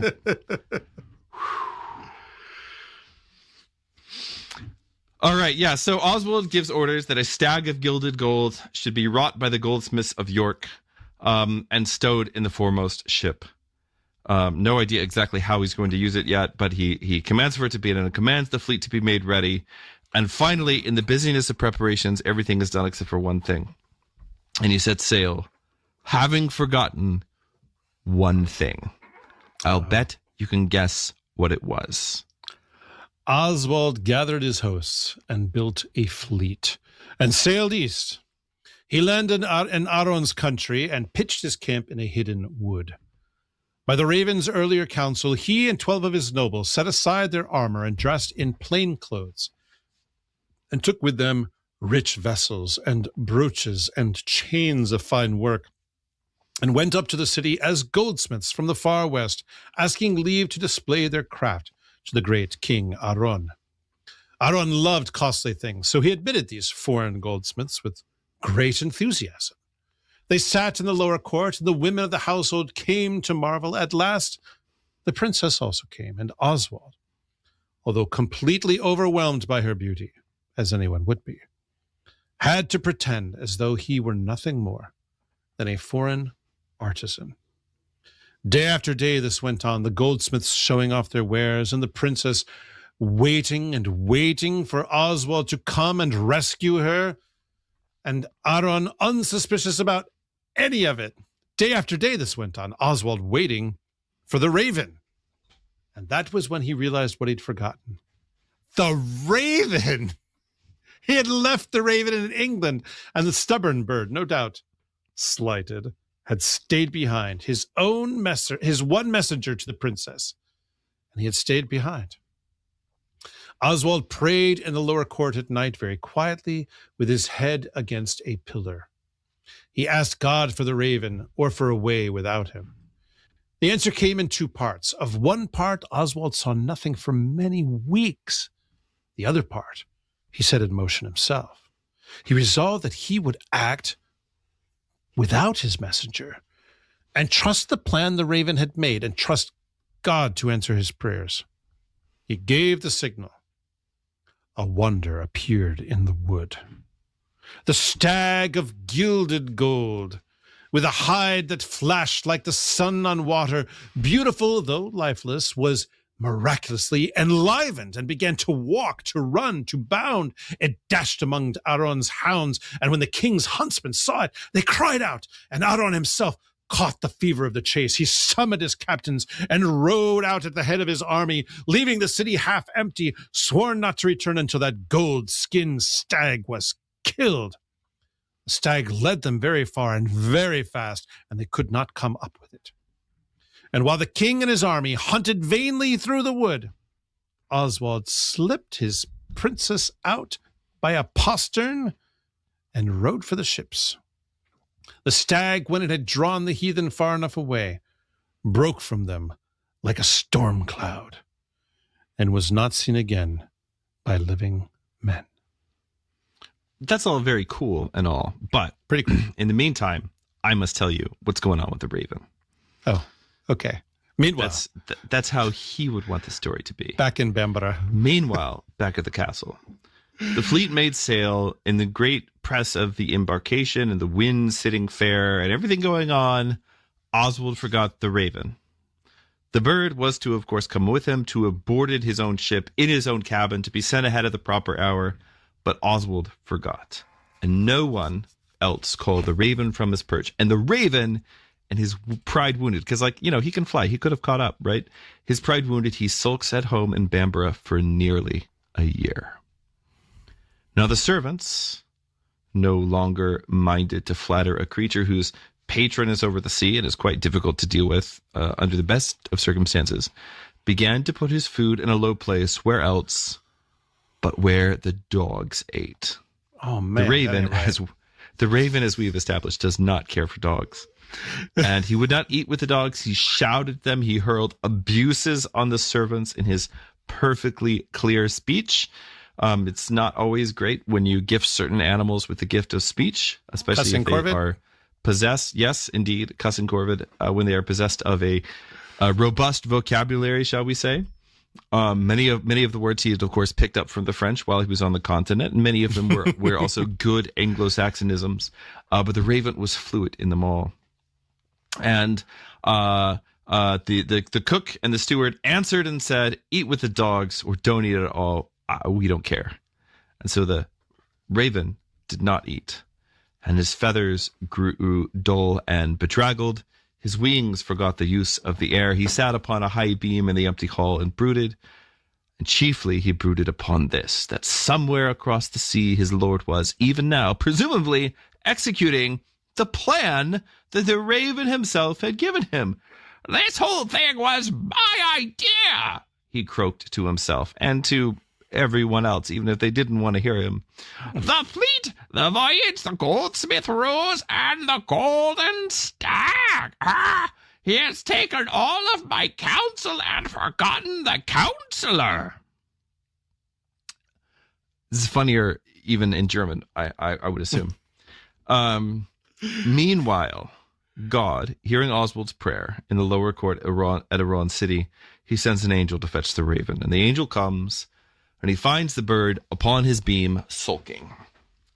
And he says, "Brother Raven," obviously as an angel, he had a proper English accent. Exactly. Brother Raven, said the angel, thy Lord hath need of thee. And the raven turned a yellow eye upon the angel and said, Oh, hath he? He hath.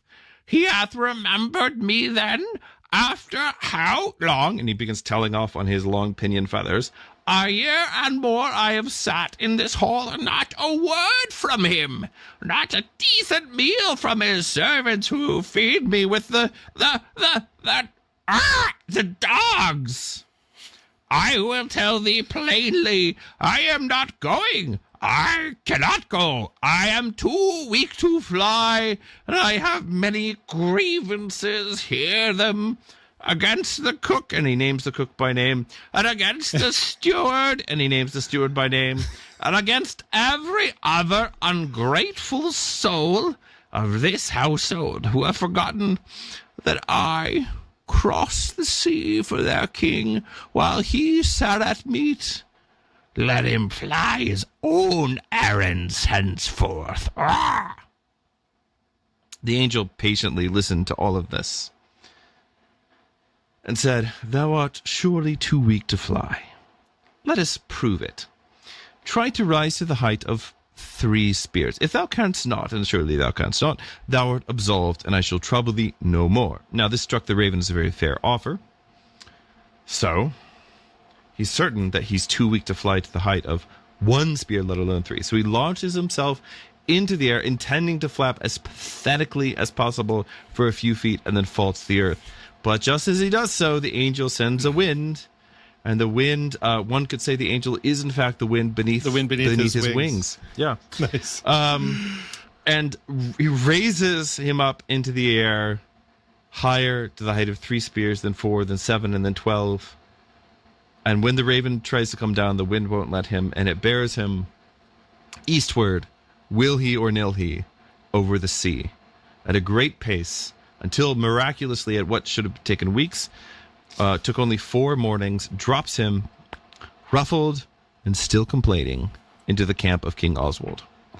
Oswald is overjoyed to see the raven. The raven is less overjoyed to see Oswald. He immediately launches into complaints, naming the cook, naming the steward, naming all the dogs that had wronged him. He recounts in detail every indignity of his year-long abandonment, and he comes at last to the chief of his grievances. The whole thing was my idea. The fleet, the voyage, the goldsmith ruse, and the golden stag. You have taken all of my counsel and forgotten the counselor. And Oswald, who had a campaign on his hands, simply brushes off the complaints. This is really what it says in the romance. He brushes off the complaints, and he tells the raven to get back to work. And that is actually the last that we hear of the raven in this story. But the story is not yet done. Indeed, no. So Aron came back from the hunt and found his daughter gone, and his goldsmiths gone, and a fleet of red sails now looming threateningly off the coast of his kingdom. In rage, he gathered every spear in his country and pursued. Oswald did not flee. He drew up his lines on the strand and prayed. By the way, kids, strand is a good old-fashioned word for the beach. Okay. Yep. He drew up his lines on the strand and prayed, and the battle, when it came, was a great slaughter. But God fought for Oswald. At the end of it, every man of Aron's army lay dead in the sand.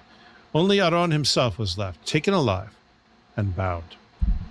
Oswald demanded that he accept Christian baptism. Aron refused. Oswald asked again and again. Aron refused, this time with curses and spitting. Instead of forcing him, Oswald prayed and asked God for a sign which would soften the pagan king's heart. And once again, God heard Oswald's prayer and answered. The wind dropped. A great silence came over the battlefield. And the slain, every one of the heathen host, sat up in the sand, blinking as men out of long sleep. And the bishops of Oswald's company moved among them with water and holy chrism, baptizing the soldiers who moments before had lain dead. Most of them asked for the water on the spot. Some of them asked for it weeping. And when they had all been baptized and the sign of the cross had been signed upon their brows, they lay down again and gave back their souls, dying a second time, but this time as Christians. And Aaron, watching this, made no further argument. So Oswald sailed home with a Christian princess and a Christian father-in-law. And the bells of Bamborough rang for 3 days when the red sails came up the coast. I said, this is Oswald, interesting. I have to comment, by the way. I have to comment here, by the way, that this is interesting in that, like, this is not the first story involving saints, which involves like killing a bunch of people and then bringing them back to life and making them Christians. Like this was in Andreas, right? Mm-hmm. Where all those people were drowned, and then he brings it back to life and baptizes them all. It's funny you mentioned that, because most of the scholarship around this romance is actually just on that episode. Scholars are not terribly interested in the Raven's antics because they are less awesome than my kids, but they're mainly interested in that particular narrative, which shows up in a lot of like sort of bona fide hagiography. And then is sort of being appropriated for this romance here. Yeah. So Oswald weds the princess at the great minster with all the bishops of England in attendance, and Aaron himself standing godfather to his own daughter's new faith. And there was feasting for a fortnight, and the poor of 7 shires ate at the king's expense, and there was, of course, an old Irish fiddler named Seamus. He's back. Sometime during the wedding feast, a beggar came to the door of the hall in foul rags and asked alms of the king. And Oswald, who was famous for his generosity, and that's a true thing about him, he gave him a purse of silver, and the beggar came again the next day and demanded gold. So Oswald gave him a chest of gold. So purse of silver, chest of gold. And then the beggar comes back the third day, and with a strange look in his eyes, and says, "Lord King, the silver is spent and the gold is spent. There is yet one thing in this house that I desire. Give me your queen." And once again, the hall goes as still as ice. And Oswald rises, and he takes the princess by the hand, and he leads her down the length of the hall and places her hand in the beggar's hand and says, "Christ gave her to me, I give her back to Christ in thee." And at that moment, the rags fall away. The hall is filled with light, and he who had stood in the rags, capital H, spoke softly and said, "Oswald, well done. Take her back, for she is thine. But hear 2 things from me, and obey them, for thy days are numbered, and the end is not far off. Set your house in order. You will not live to have an heir. Therefore live henceforth in chaste marriage as brother and sister, that you may come into the kingdom as virgins. Second, set at the foot of thy bed a cold bath of water full to the brim, so that when the temptations of the flesh shall come upon thee in the night, leap thou out of the bed and into the bath, and thou shalt be cooled in body and soul both." Cold shower. Yeah, not the first person or the last person to give such advice. And of course, obviously, the idea is that the beggar is Christ. So when the light passes, the queen is there in Oswald's arms, and as the romance says, he had a copper bath made that very night and placed it at the foot of his bed. So just as a matter of historical, fact, Oswald did not live very long as king. He was only king for a few years before he was killed in battle. So this is the romance. It's not that people in the Middle Ages were prudes and didn't like marriage and didn't like having babies. Lots of evidence to the contrary, including our existence. Yes, exactly. But it's more that it was considered to be like this is a higher calling if it is your calling. And in St. Oswald's case, it's just a matter of historical fact that he had no children and that he died young. So St. Oswald did not live much longer. History tells us how he fell in battle at last against Penda, his great pagan enemy, and the miracles and the signs that accompanied his relics, and continues to watch over the northlands of England until this very day, And some say his raven watches too, still complaining to any who will listen, still keeping vigil for his king. Now, St. Oswald is a real saint, and his miracles were true miracles. The story that we have just told you, though, is a romance, a self-consciously fictional legend that grew up as the saint overflowed the boundaries of time and history and geography. But the story is stuck, especially in Austria and Germany. And the raven is still there in every painted window of every German Alpine chapel that bears the name of St. Oswald, holding always the gold ring upon his beak. That's cool. If you just Google an image of St. Oswald, the very first thing that'll come up will be stained glass or painted glass with raven, and then with St. Oswald and the raven on his arm, and the raven will have the ring in his beak, and that this story is why. Yeah, exactly. So, all right. Well, that's a great story. It's a lot of fun. I knew you would like this one. Yeah. I mean, what's not I have completely blown out my voice though, which is good because it's good that I've already had liturgy today. I don't have to again and again in peace for a few days, so I'll have some time to recover.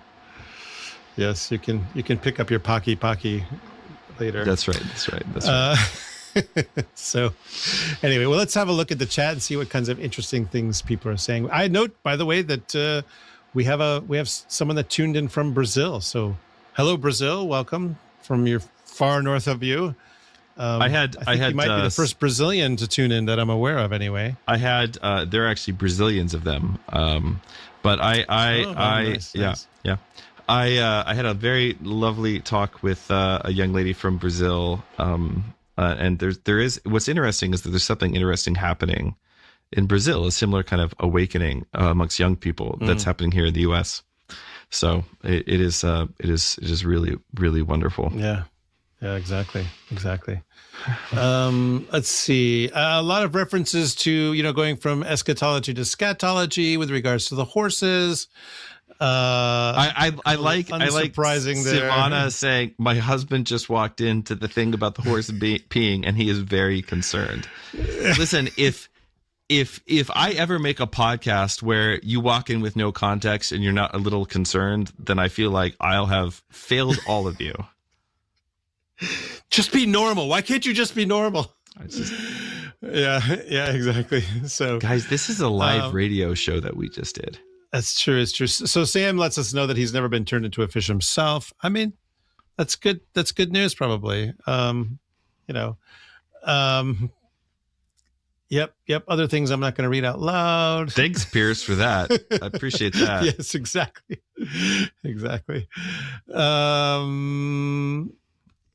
Oh, yes. Savannah says, maybe my toddlers would like to eat salmon if I called it the bacon of the sea. I mean, give it a shot. Actually, salmon bacon is quite good. Salmon bacon is quite good if you've never had it. It's not exactly the same as pig bacon, but it is a good stuff. And of course, I mean, Alaskans know everything to do with salmon. Yep. So yep. If you ever go to Alaska and have salmon while you're there, it is almost like it's a different animal. You'll be really from spoiled. everywhere else. You'll be really, really spoiled. Yeah. When I was in Alaska, some friends, some of the tribal elders, and a priest friend and his wife took me out to dinner my last night there.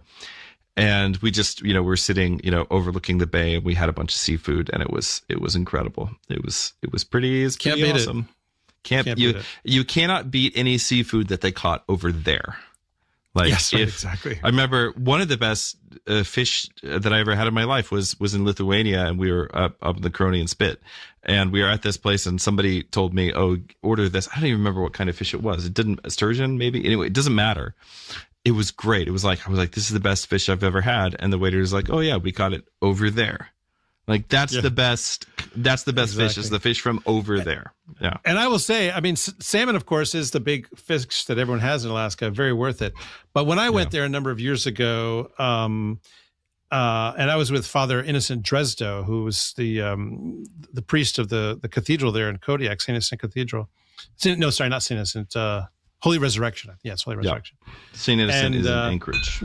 In Anchorage, yeah. So he took us over to Spruce Island, and he said, do you mind if I stop here and fish? And we're like, yeah, I mean, okay. And he's like, I'm just going to fish for the halibut. And yep. And that's what happened. Could never not make that joke. I mean, it literally was the case. I mean, just absolutely it's a good joke. It's a good joke. Yeah. Yes. Thank you. Yeah. Somebody says you'll have to come to Alaska again. Listen, man, anytime. I felt totally in love with the place the last time I was there. Yeah. I'm up for it. I loved it when I was there. Let's see. Rolling on. Oh, yes. Savannah also mentions, this is very wise, never turn anything or anyone you love into an otter. They're just always getting killed. Yep. And somebody else said, if I've learned anything from, J.K. Balling said, if I've learned one thing from this podcast, it's never to kill an otter. Oh, yes. Yeah. Listen, I hope that is your takeaway for sure. Yes, exactly. Yeah. Keyblade Viking asks, can you recommend any book considering several of the Imram works, including The Voyage of St. Brendan? I can't get enough of this. So no, there's no one book that just collects those things, but you can find the Voyage of Dawn in the book of the Dun Cow. So that's an Imram. Obviously, The Voyage of St. Brendan and Christopher Plummer's Lives of the Irish Saints, Volume 2. And I would look for those things. The tricky thing is that there are not publicly available translations of many of these texts available. So somebody did a full English translation of the Book of the Dun Cow that was online at some point, and it is no longer out there. The web page won't load. So I had to actually translate today's thing myself. Which I've been doing a lot of Old Irish, so it wasn't, it was already fresh top of mind. But I just say, like, unfortunately, not nearly. And if you search for the Book of the Dun Cow, you will come up with a relatively recent fantasy novel, which is almost in no way related to the actual contents of the book. Then the funny thing is that it's the same thing with the Beowulf manuscript or.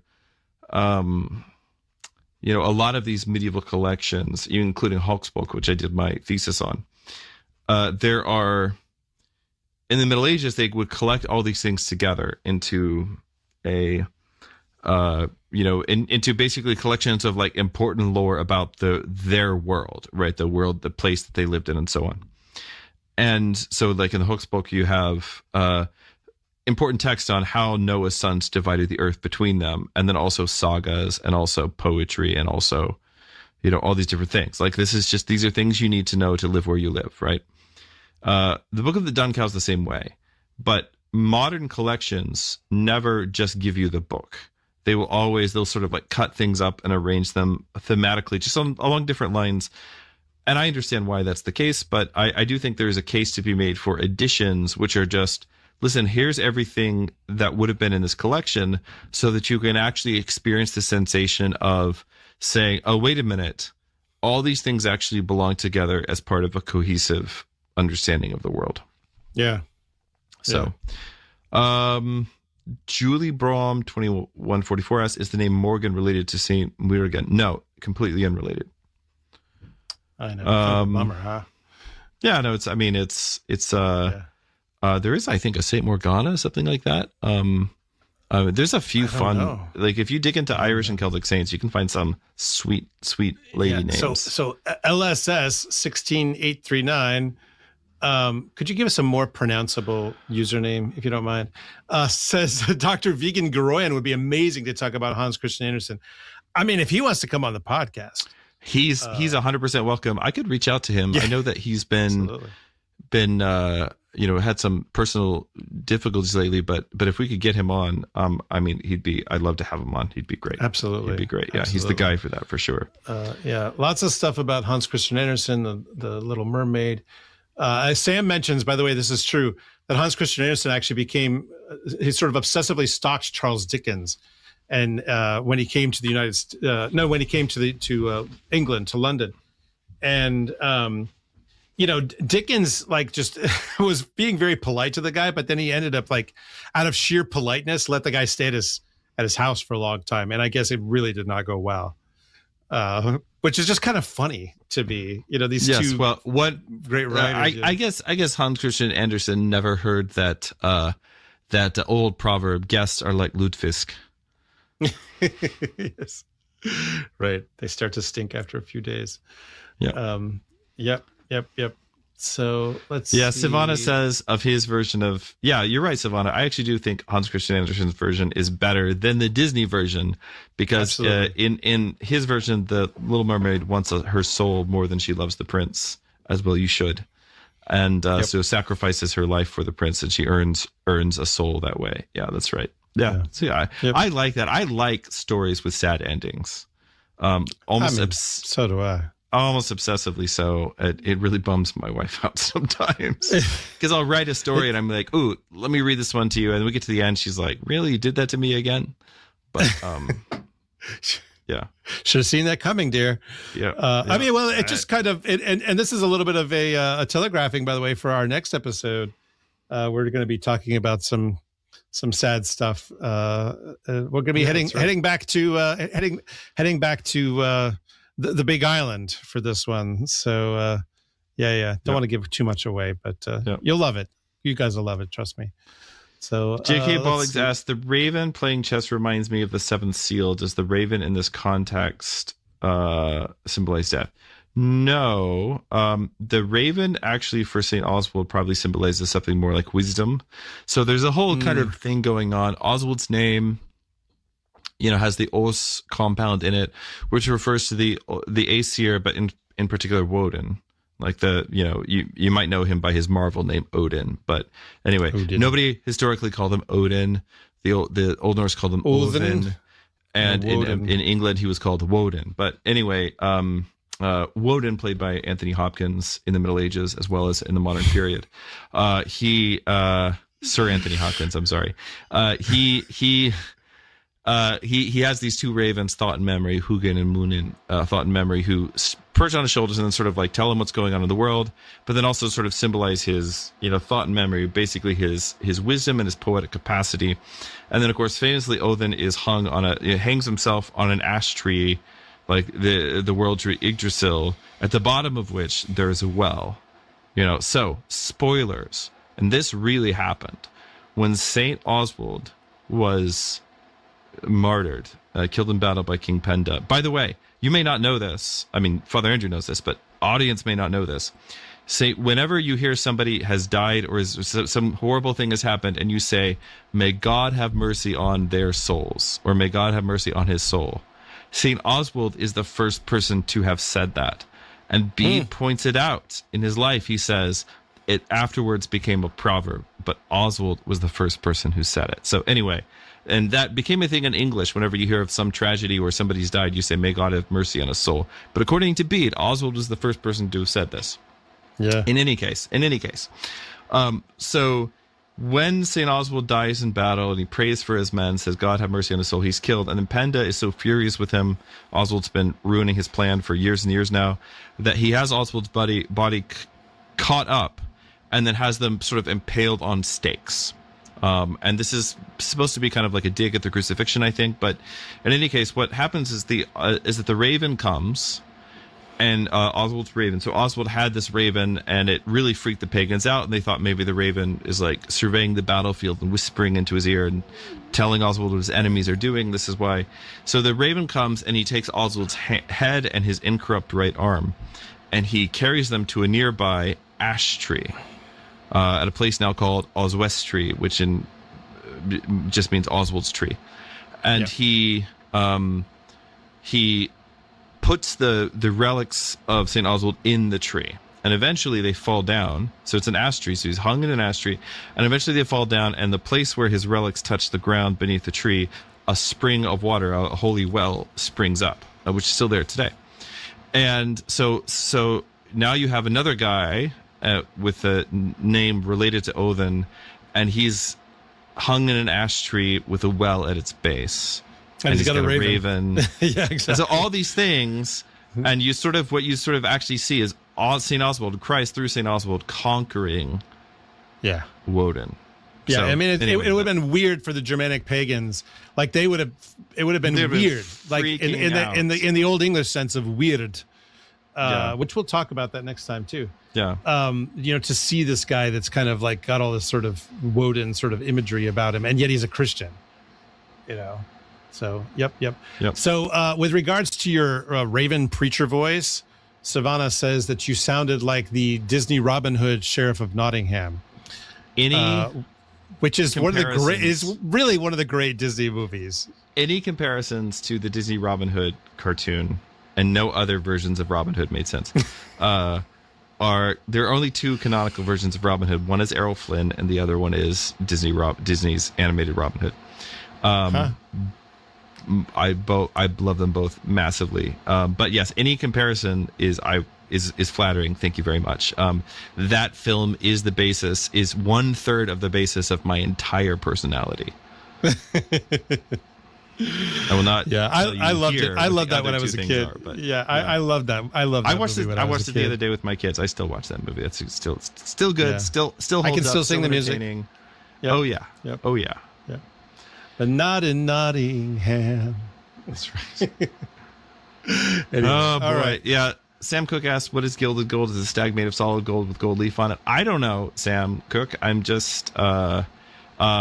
I think that in the Middle High German, it says something like a gilded. So maybe it's made out of wood and then covered in gold leaf, something like that. Gilded with gold, probably that's a better translation. Yeah. So we got a super chat from Devin Schmevin.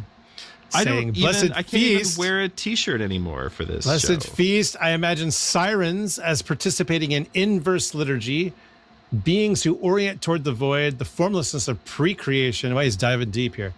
Yeah. Jealousy of mankind, to embrace them is erasure of identity. So, I mean, okay, sirens and mermaids, not quite the same thing, huh? So let me harken back to a much earlier episode for a moment. Okay. So in ancient Greece, sirens, we will do an Odyssey episode at some point. They're about to make another film of the Odyssey, which I think will not be good, but in any case, I want it to be good. I'm not a hater. I'm a huge Christopher Nolan fan, actually, but I just have a sinking feeling in my gut about this. Anyway, but we should do an Odyssey episode and talk about but in the Odyssey, and as well as in the story prior to the Odyssey where the sirens appear, which is what, everybody in the chat? Come on, you can't tell me you've only read Homer and you haven't read everything else written in ancient Greece. Right, so the OG story that has sirens in it that actually predates the Odyssey is, of course, Jason and the Argonauts. Indeed. Sirens appear there first. Now, it's very important how the sirens appear. There are two ways to deal with sirens in ancient Greece. One is to stop your ears or tie yourself to a mast and listen anyway. And that is, let's say, the most puritanical way to deal with sirens. But there's an orthodox way to deal with sirens as well, and it is exemplified by none other than Orpheus, who we did a whole episode about. Not a great guy in many respects, but an amazing harpist. And what he does is to play a more beautiful song. And the whole crew of the Argos attends to his song rather than the music of the sirens, and they pass by safely. My whole deal, Father Andrew's whole deal, is not just ranting and raving about the darkness and stopping our ears and tying ourselves to a mast, but is rather to try to play and sing for you, for our families, for our parishes, a more beautiful song. But in any case,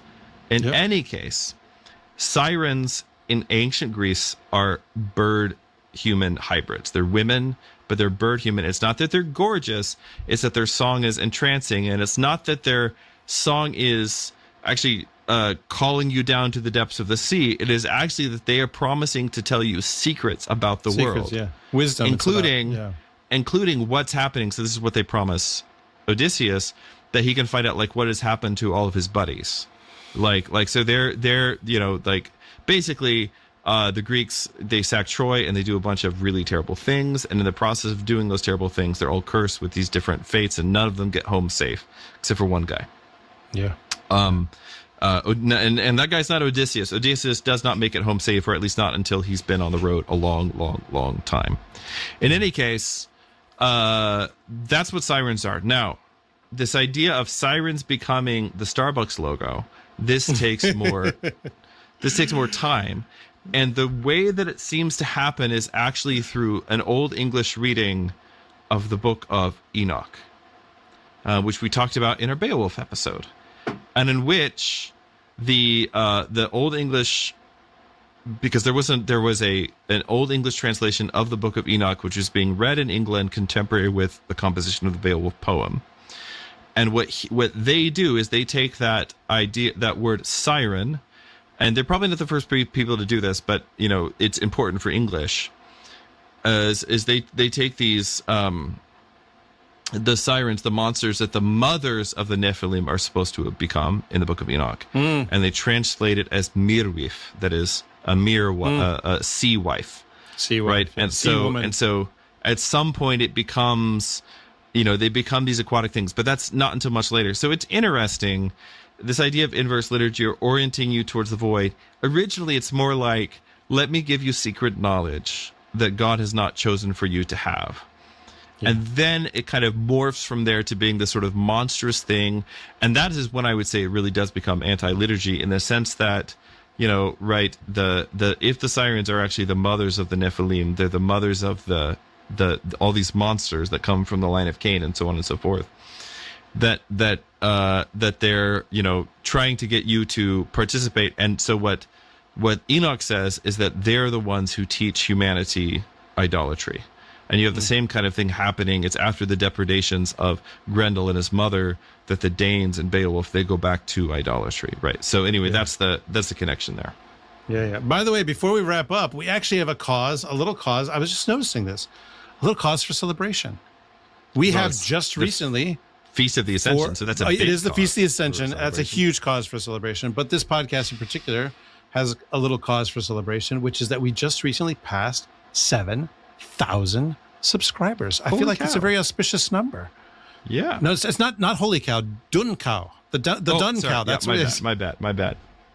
So yeah, thank you everybody. Thanks everybody for tuning in, and 7,000 here on YouTube. By the way, I'm not sure exactly how many we have people that listen just the audio, which we know is a big chunk as well.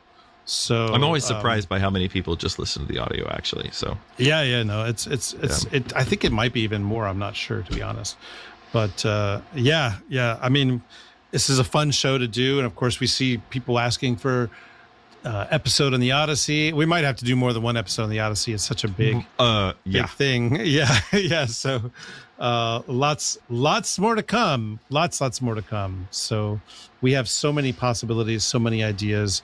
God willing, we're going to be doing in the future just a little bit of some sneak peeks for the future. We're talking with someone about doing an episode on the Shahnameh, which is a Persian epic. So that should be really the Book of Kings in Persian. That should be fun. And of course, we are going to do an Odyssey. Persia is very topical right now, so we're just trying to be topical here. Ripped from the headlines. That's us, right? Also, our mutual friend Father Gintaras, who's in Lithuania, is going to come and talk with us about some Lithuanian fairy tales, including some stuff that's actually sort of adjacent to some of these things we've been discussing, where you get stories which you get Christian saints and pagan gods interacting within the same world and kind of getting along together just fine. Like, this is true syncretistic, stuff from the Baltic world. And then next time we're going to be talking 3 Old English poems. So yeah, we're going to just read you a bunch of really bummer poetry next time, which is also topical. So exactly, ripped from the headlines here on the Great Tales. Absolutely. Well, I hope Father Andrew, you enjoyed these. I hope the audience enjoyed these 2 stories. I just thought I've had both of these stories jangling around in my head because I've been telling the St. Oswald story, which obviously what we did today was sort of my condensing of the romance. The romance is quite long. But this is the version that I tell to my kids, and then also working on translating the story of Liban. I've just had both of these jangling around in my head, and I was like, what should we do for kind of like a one-off episode? You were moving. I was like, hey, I've got 2 stories tangentially connected by mermaids, but then also like they both raise these interesting questions about the interaction of myth, legend, and hagiography. Yeah. And I thought maybe this would be a fun follow-up to last episode. So thanks for humoring me. And hopefully this is fun. And producer Mike, by the way, Mike Degan, was very happy that your voice for the Raven did not become Gilbert Gottfried. So Oh yeah, well, you moved over into the Andy Serkis Smeagol a little bit, but at least we didn't. Yeah, it's a little hard. Obviously, I was a teenager at the right time to do that voice. Way too much. Yeah, so exactly. It's actually listen, guys. If I could do that voice and get married to a beautiful woman and have 6 children subsequently, you guys will all be fine. Like there's no limit. Like you cannot understand how lame I was, and yet pulled it off somehow. So you'll get there. You'll get there. Yeah, exactly. Well, that's all we have for today. So audience, listen to me. The human world, it's a mess. Life under the sea is better than anything they got up there. The seaweed is always greener in somebody else's lake. You dream about going up there, but it is a big mistake. And if you're watching on YouTube, make sure you click the little bell so you get notified every time we release a new episode. Next time, we'll be talking about 3 elegiac poems. These are really sad but incredibly beautiful poems from the Anglo-Saxon Exeter book. Yeah, and just to let everybody know, we're doing some awesome classics. The Ruin, The Wanderer, and Deor. So that's right. Study up, everybody. So until next time, fare you well wherever you fare. And if you grew up being mentored by a Rastafarian crustacean, ask him if he's read Left Behind. This is the first time Father Andrew read that joke. This has been a listener and viewer supported presentation of Ancient Faith Radio.